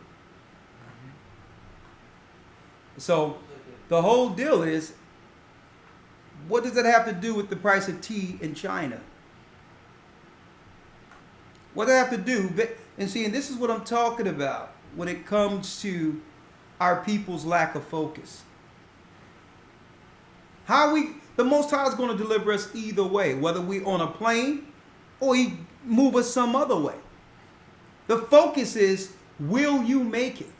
And what steps you have to initially take to make it. Mm-hmm. Don't think about tomorrow, because today have enough evils in itself. Baptize and receive the gift of the Holy Spirit. Mm-hmm. Walk in newness of life. Teach righteousness. Impart that to your children. And let the Most High take care of the rest.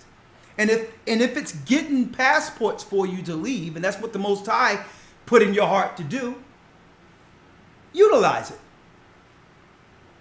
You see, I'm seeing this chat, and it's fine, because what I'm seeing is, okay, I'm gonna tell you, one day the chat is gonna be gone too. Mm-hmm. And you're gonna realize one day it's gonna all come to you, and what you're gonna do, you're gonna look back and say, those moments were gold moments, in which the Most High allowed us to get up on these airwaves and on these particular broadcasts to have you heed the warning. Mm-hmm. When there's no more computers, when there's no more internet, you're going to realize that this conversation tonight wasn't a joke. Okay? And it's okay. You'll see yourself. Okay? Focus. Mm-hmm. Go ahead, Elder. Yes, sir. One last scripture, Isaiah chapter 28, verse 15. Because you have said, we have made a covenant with death, and with hell we are at agreement, with the overflowing scourge shall pass through, it shall not come unto me or unto us. That's what we say. Okay, we depend we've made an agreement with death, or we've made a covenant with death, and with hell we are at agreement. So again, we have to examine and figure out, what have we done to make this covenant? What are we doing that continually renews the covenant with death and with hell? Okay, it says here, when the overflowing scourge shall pass through, it shall not come unto us, for we have made lies our refuge. We've depended in these lies. We've depended on our excuses as reasons why we can't come up out of the lie, as reasons why we want to stay in the lie and keep the lie as our covering, as our protection, as our refuge. When reality, the reality is this, as the elder stated, there's going to come a time in which all of this is shut down. And the only thing you're going to have is a reflection of what was, or the time you had to actually, or actually correct yourself when we were bringing this information out. Okay? Now it's fun and games. I know earlier this year with the COVID thing, we started to see a certain level of urgency. We thought that maybe that would spark something under people, but it seems like people have gone back and they've diverted back into the same type of thinking and madness. But the reality is that this thing is only going to get worse. And if we're not willing to make the changes, to make the self-examination, to actually address the problems and issues we have as individuals, instead of pointing the finger, we're going to lose out. And we're going to lose out big. Okay? That's it. There's more, but that's pretty much it. Well, thank you, elders. And you have anything to say, Gabar? Well, in closing, I think the best way I could sacrifice it in the spirit of the question you asked today is to daily examine myself every day, try to do better than I did yesterday. As a father, 48 years old, my daughter is 20 years old, is a woman. I told my daughter, I love you, but I'm not your friend, I'm your dad. I'll be your friend after you're a woman, independent, married, and things of that nature. So parenting is not a part-time job, it's a full-time job. And basically understand you're staying healthy and strong for my family. You know, be able to defend my family. Sometimes you just want to hang out. I'm the laziest guy you could find, but sometimes I got to get it in. And me and Elder Yarack, we're getting it in, stay in shape, okay? And it gets harder every year, but you got to sacrifice. So it's just little things. And every sacrifice is different for everybody. You have to examine what you could do and what brick you could bring in. So just examine what you could do and then do that and say, okay, I'm going to sacrifice this for that, because and plan and always, look towards the future and look what can you do better today than you did yesterday. So I'll end with that.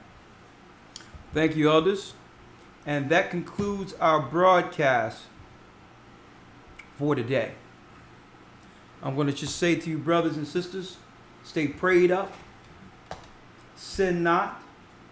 We will soon see Zion, and guess what? You want to be there for this weekend Sabbath lesson as well as the academy, finding the 12 tribes of Israel, or more so, finding the 144,000. Folks, I'm going to tell you right now, the remnant is smaller than you think. And I'm going to tell you this. More Israelites are going to come out of the Christian church than are calling themselves Israelites right now. With that, I'm going to say shalom. May the Most High stay with you. Prayed up. Stay prayed up. Sin not. And of course, we will soon see Zion. Bless you.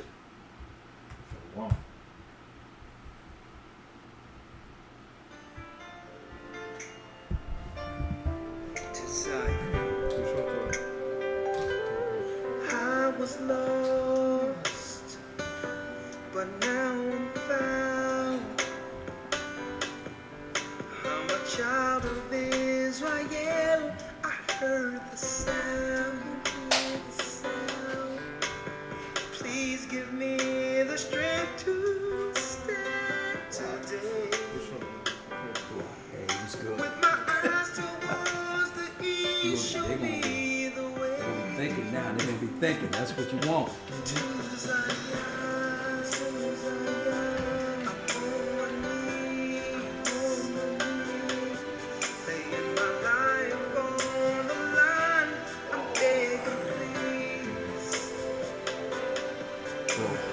Please don't let me fall. Give me the strength. Place my feet, Lord God, my path. Show me the way to Zion. I opened up the book and see that the apple of your eye includes